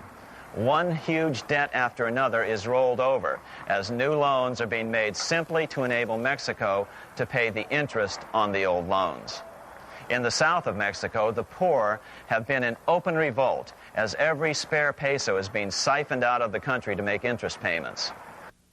It is important to note that a radical transfer of power is taking place as nations become subservient to a supranational world central bank controlled by a handful of the world's richest bankers. As the IMF creates more and more SDRs by the stroke of a pen on IMF ledgers, more and more nations borrow them to pay interest on their mounting debts and gradually fall under the control of the faceless bureaucrats of the World Central Bank. As the worldwide depression worsens and spreads, this will give the World Central Bank the power of economic life and death over these nations. It will decide which nations will be permitted to receive further loans and which nations will starve. Despite all the rhetoric about development and the alleviation of poverty, the result is a steady transfer of wealth from the debtor nations to the money changers' central banks which control the IMF and the World Bank. For example, in 1992, the third world debtor nations, which borrowed from the World Bank, paid $198 million more to the central banks of the developed nations for World Bank-funded purposes than they received from the World Bank. All this increases their permanent debt in exchange for temporary relief of poverty caused by prior borrowings. Already, these repayments exceed the amount of the new loans. By 1992, Africa's external debt had reached $290 billion, 2.5 times greater than in 1980, resulting in skyrocketing infant mortality rates and unemployment, deterioration of schools, housing, and the general health of the people. The entire world faces the immeasurable suffering already destroying the third world and now Japan, all for the benefit of the money changers. As one prominent Brazilian politician put it, "The Third World War has already started. It is a silent war, not for that reason any less sinister. The war is tearing down Brazil, Latin America, and practically all the Third World. Instead of soldiers dying, there are children. It is a war over the Third World debt, one which has as its main weapon interest, a weapon more deadly than the atom bomb, more shattering than a laser beam."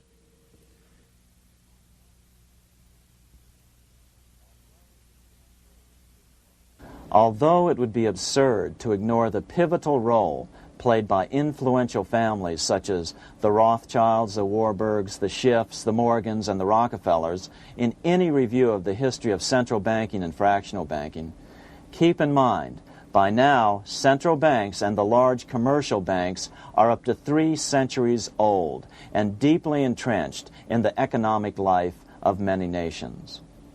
These banks are no longer dependent on clever individuals such as a Nathan Rothschild. Years ago, the question of ownership was important, but no longer. For example, both the Bank of England and the Bank of France were nationalized after World War II, and nothing changed, nothing at all. They endure and continue to grow, now protected by numerous laws, paid politicians, and mortgaged media, untouched by the changing of generations. 3 centuries have given them an aura of respectability. The old school tie is now worn by the 6th generation son, who's been raised in a system that he may never question as he is named to serve on the governing boards of countless philanthropic organizations. To focus attention today on individuals or families, or to attempt to sort out the current holders of power, serves little useful purpose and would be a distraction from the cure. The problem is far bigger than that. It is the corrupt banking system that was and is being used to consolidate vast wealth into fewer and fewer hands that is our current economic problem. Change the names of the main players now, and the problem will neither go away nor even miss a beat. Likewise, among the hordes of bureaucrats working in the World Bank, central banks, and international banks, only a tiny fraction have any idea of what's really going on.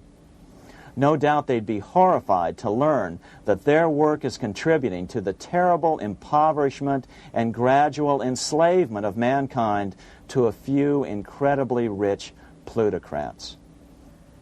So really, there's no use in emphasizing the role of individuals anymore. And the problem even transcends the normal spectrum of political right and left. Both communism and socialism, as well as monopoly capitalism, have been used by the money changers. Today, they profit from either side of the new political spectrum. The big government, welfare state on the so-called left wing versus the neoconservative, laissez-faire capitalists who want big government totally out of their lives on the right wing. Either way, the bankers win. Monetary reform is the most important political issue facing this nation. That clarified, let's proceed to the conclusions in the spirit Lincoln declared, with malice towards none, with charity towards all. At the start of this video, we ask a number of troubling questions. Let's be sure we've answered them. What's going on in America today? Why are we over our heads in debt? Why can't the politicians bring debt under control? Why are we over our heads in debt? Because we're laboring under a debt money system that is designed and controlled by private bankers.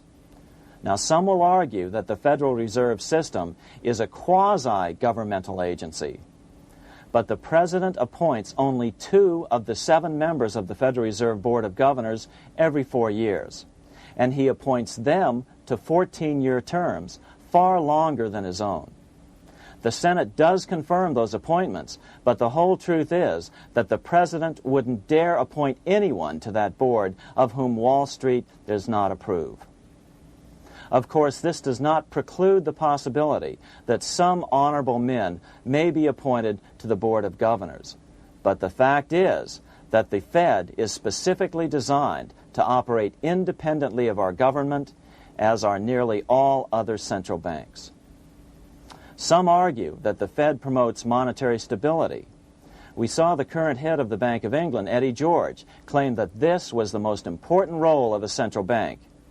In fact, the Fed's record of stabilizing the economy shows it to be a miserable failure in this regard. Within the first 25 years of its existence, the Fed caused 3 major economic downturns, including the Great Depression, and for the last 30 years has shepherded the American economy into a period of unprecedented inflation. Again, this is not some wild conspiracy theory. It's a well-known fact among top economists. As Nobel Prize-winning economist Milton Friedman put it, the stock of money, prices, and output was decidedly more unstable after the establishment of the Federal Reserve System than before. The most dramatic period of instability in output was, of course, the period between the 2 wars, which includes the severe monetary contractions of 1920-21, 1929-33, and 1937-38. No other 20-year period in American history contains as many as 3 such severe contractions. This evidence persuades me that at least a third of the price rise during and just after World War I is attributable to the establishment of the Federal Reserve System, and that the severity of each of the major contractions, 1920-21, 1929-33, and 1937-38, is directly attributable to acts of commission and omission by the reserve authorities. Any system which gives so much power and so much discretion to a few men so that mistakes, excusable or not, can have such far-reaching effects is a bad system. It is a bad system to believers in freedom just because it gives a few men such power without any effective check by the body politic. This is the key political argument against an independent central bank. To paraphrase Clemenceau, money is much too serious a matter to be left to the central bankers. We must learn from our history before it is too late. Why can't politicians control the federal debt? Because all our money is created out of debt. Again, it's a debt money system. Our money is created initially by the purchase of U.S. bonds. The public buys bonds like savings bonds, the banks buy bonds, foreigners buy bonds, and when the Fed wants to create more money in the system, it buys bonds, but pays for them with a simple bookkeeping entry which it creates out of nothing. Then this new money, created by the Fed, is multiplied by a factor of 10 by the banks thanks to the fractional reserve principle. So although the banks don't create currency, they do create checkbook money or deposits by making new loans. They even invest some of this created money. In fact, over $1 trillion of this privately created money has been used to purchase U.S. bonds on the open market, which provides the banks with roughly $50 billion in interest, risk-free, each year, less the interest they pay to some depositors. In this way, through fractional reserve lending, banks create over 90% of the money and therefore cause over 90% of our inflation. What can we do about all this? Fortunately, there's a way to fix the problem fairly easily, speedily, and without any serious financial problems. We can get our country totally out of debt in 1 to 2 years by simply paying off these U.S. bonds with debt-free U.S. notes, just like Lincoln issued. Of course, that by itself would create tremendous inflation, since our currency is presently multiplied by the fractional reserve banking system. But here's the ingenious solution, advanced in part by Milton Friedman, to keep the money supply stable and avoid inflation and deflation while the debt is retired. As the Treasury buys up its bonds on the open market with U.S. notes, the reserve requirements of your hometown local bank will be proportionally raised, so the amount of money in circulation remains constant.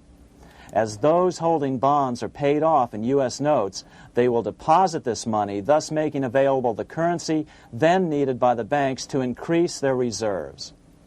Once all the U.S. bonds are replaced with U.S. notes, banks will be at 100% reserve banking instead of the fractional reserve system currently in use.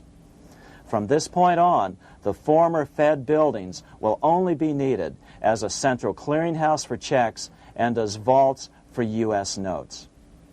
The Federal Reserve Act will no longer be necessary and could be repealed. Monetary power can be transferred back to the Treasury Department. There would be no further creation or contraction of money by banks. By doing it this way, our national debt can be paid off in a single year or so, and the Fed and fractional reserve banking abolished without national bankruptcy, financial collapse, inflation or deflation, or any significant change in the way the average American goes about his business.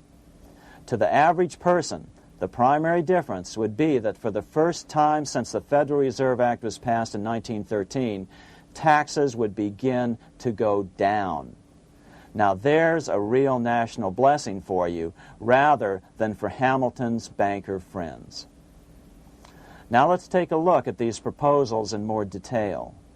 Here are the main provisions of a Monetary Reform Act which needs to be passed by Congress. We've drafted a proposed Monetary Reform Act which follows at the end of this tape. Of course, variations with the same results would be equally welcome. 1. Pay off the debt with debt-free U.S. notes. As Thomas Edison put it, if the U.S. can issue a dollar bond, it can issue a dollar bill. They both rest purely on the faith and credit of the United States government. This amounts to a simple substitution of one type of government obligation for another. One bears interest, the other doesn't. Federal Reserve notes could be used for this as well, but could not be printed after the Fed's abolished as we propose, so we suggest using U.S. notes instead. 2. Abolish fractional reserve banking. As the debt is paid off, the reserve requirements of all banks and financial institutions would be raised proportionally at the same time to absorb the new U.S. notes, which would be deposited and become the bank's increased reserves. Towards the end of the first year of the transition period, the remaining liabilities of financial institutions would be assumed or acquired by the U.S. government in a one-time operation. In other words, they too would eventually be paid off with debt-free U.S. notes in order to keep the total money supply stable. At the end of the first year or so, all of the national debt would be paid, and we could start enjoying the benefits of full reserve banking. The Fed would be obsolete, an anachronism. 3. Repeal the Federal Reserve Act of 1913 and the National Banking Act of 1864. These acts delegate the money power to a private banking monopoly. They must be repealed, and the money power handed back to the Department of Treasury, where they were initially under President Abraham Lincoln. No banker or person in any way affiliated with financial institutions should be allowed to regulate banking. After the first two reforms, these acts would serve no useful purpose anyway, since they relate to a fractional reserve banking system.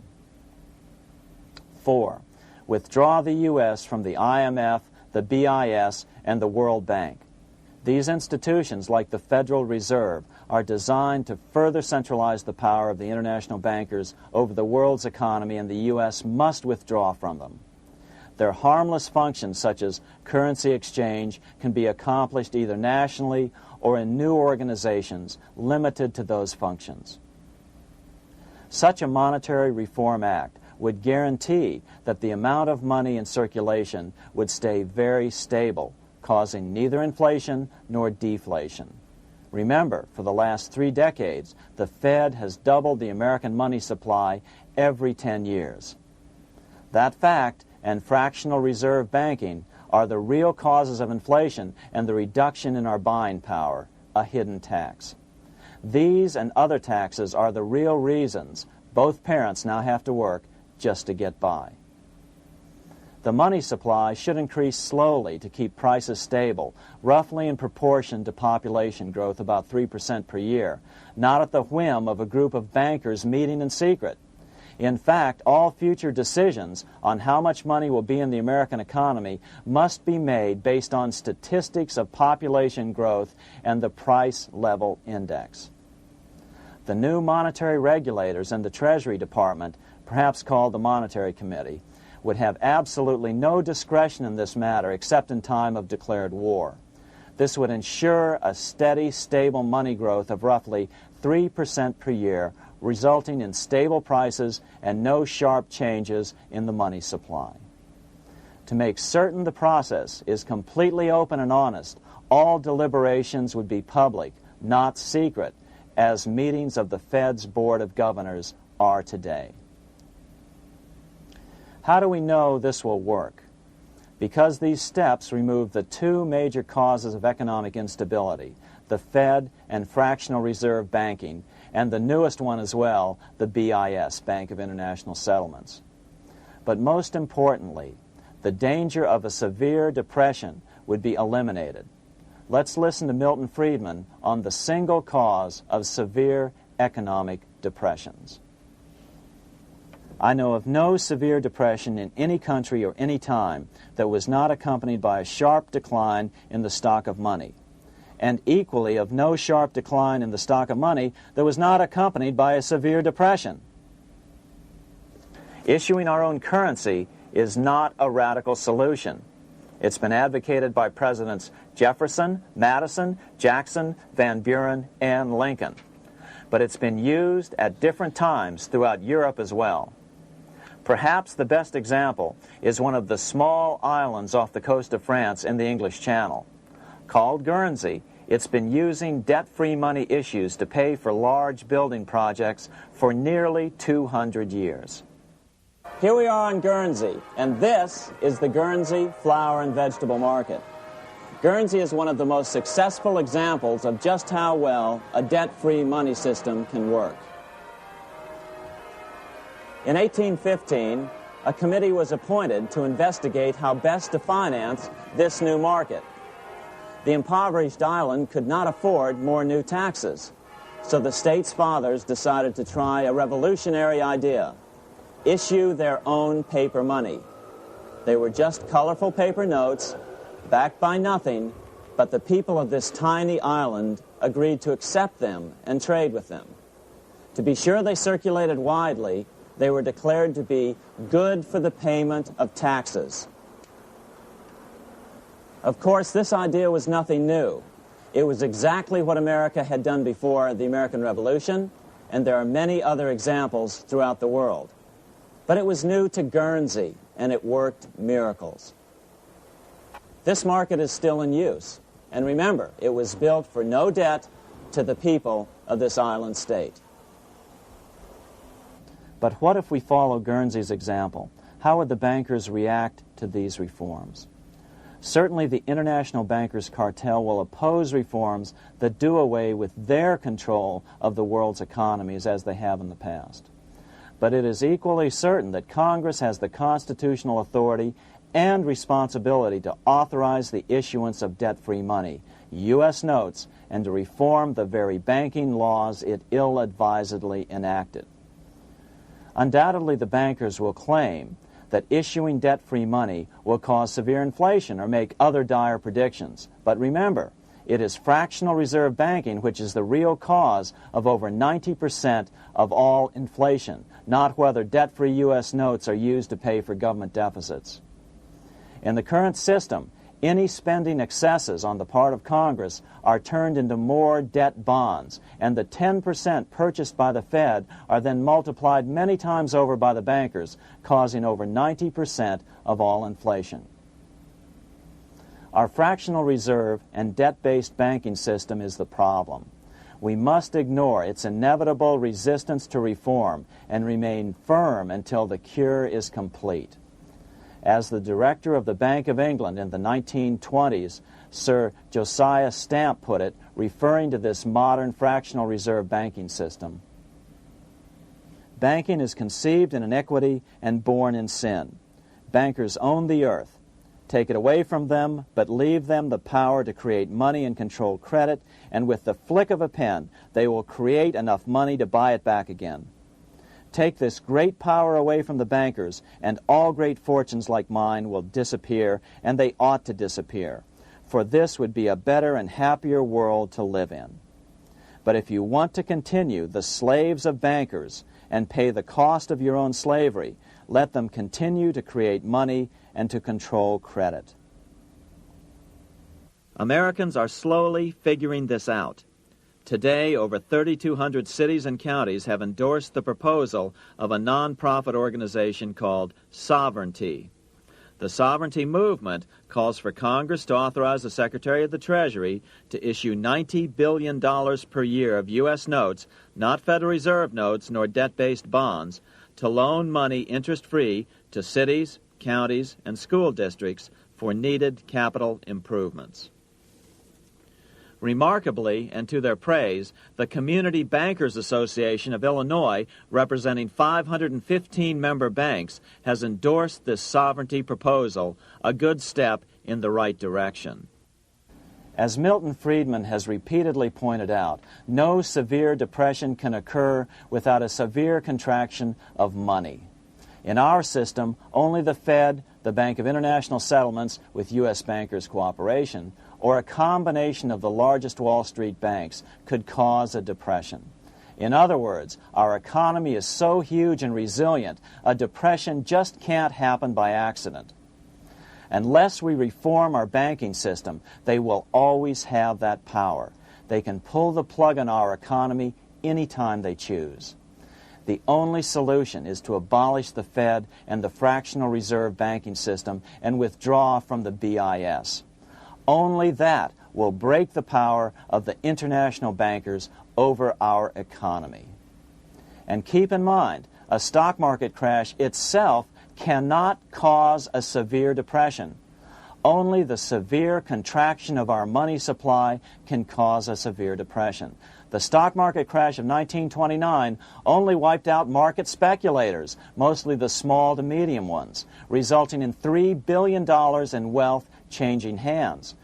But it served as a smokescreen for a 33% contraction in credit by the Fed over the next 4 years, which resulted in over $40 billion in wealth from the American middle class being transferred to the big banks.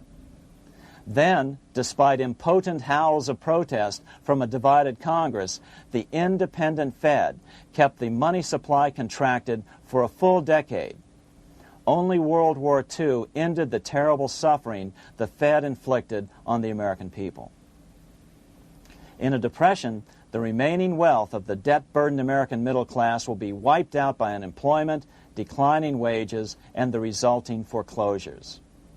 If we start to act to reform our monetary system, the money changers may do what they did in 1929 and then the 1930s, crash the stock market and use that as a smokescreen while contracting the money supply. But if we're determined to fight to regain control over our money, we can come out of it fairly quickly, perhaps in only a very few months, as U.S. notes begin to circulate and replace the money withdrawn by the bankers. The longer we wait, the greater the danger we'll permanently lose control of our nation. But some still wonder why the international bankers would want to cause a depression. Wouldn't that be killing the goose that is currently laying all those golden interest eggs? Remember what Larry Bates said at the first of this videotape. You see, in periods of economic upheaval, in economic crisis, wealth is not destroyed. It is merely transferred. Do we have any hints as to what the money changers have in store for us? Here's what David Rockefeller, the chairman of Chase Manhattan Bank, the largest Wall Street bank, had to say. We are on the verge of a global transformation. All we need is the right major crisis and the nation will accept the New World Order. So, crisis is needed to fulfill their plans quickly. The only question is when the crisis will occur. Fortunately, we probably have a little time. It's unlikely that this crisis will occur before the 1996 elections, but after that, the danger begins rising. But whether or not they decide to cause a crash or a depression through relentless increases in taxes and the loss of hundreds of thousands of jobs being sent overseas thanks to trade agreements such as GATT and NAFTA, the American middle class is an endangered species. Cheaper labor, including slave labor in Red China, which Harry Wu has heroically documented, is being used to compete with American labor. In other words, money is being consolidated in fewer and fewer hands as never before in the history of this nation or the world. Without reform, the American middle class will soon be extinct, leaving only the very rich few and the very many poor, as has already occurred in most of the world. We've been warned of all this by congressmen, presidents, industrialists, and economists down through the years. Religious leaders, too, have seen the danger. About 1898, during the time of William Jennings Bryan, Pope Leo XIII put it this way. On the one side, there is the party which holds the power because it holds the wealth, which has in its grasp all labor and all trade, which manipulates for its own benefit and its own purposes all the sources of supply, and which is powerfully represented in the councils of state itself. On the other side, there is the needy and powerless multitude, sore and suffering. Rapacious usury, which, although more than once condemned by the Church, is nevertheless under a different form, but with the same guilt, still practiced by avaricious and grasping men, so that a small number of very rich men have been able to lay upon the masses of the poor a yoke little better than slavery itself. More recently, during America's Great Depression, Pope Pius XI spoke of the same problem. In our days, not alone is wealth accumulated, but immense power and despotic economic domination is concentrated in the hands of a few. This power becomes particularly irresistible when exercised by those who, because they hold and control money, are able also to govern credit and determine its allotment. For this reason, supplying, so to speak, the lifeblood to the entire economic body and grasping, as it were, in their hands the very soul of the economy, so that no one dare breathe against their will. Educate your friends. Our country needs a solid group who really understand how our money is manipulated and what the solutions really are. Because if a depression comes, there will be those who call themselves conservatives who will come forward advancing solutions framed by the international bankers. Beware of calls to return to a gold standard. Why? Simple, because never before has so much gold been so concentrated outside of American hands. And never before has so much gold been in the hands of international governmental bodies such as the World Bank and International Monetary Fund. A gold-backed currency usually brings despair to a nation, and to return to it would certainly be a false solution in our case. Remember, we had a gold-backed currency in 1929 and during the first 4 years of the Great Depression. Likewise, beware of any plans advanced for a regional or world currency. This is the international bankers' Trojan horse.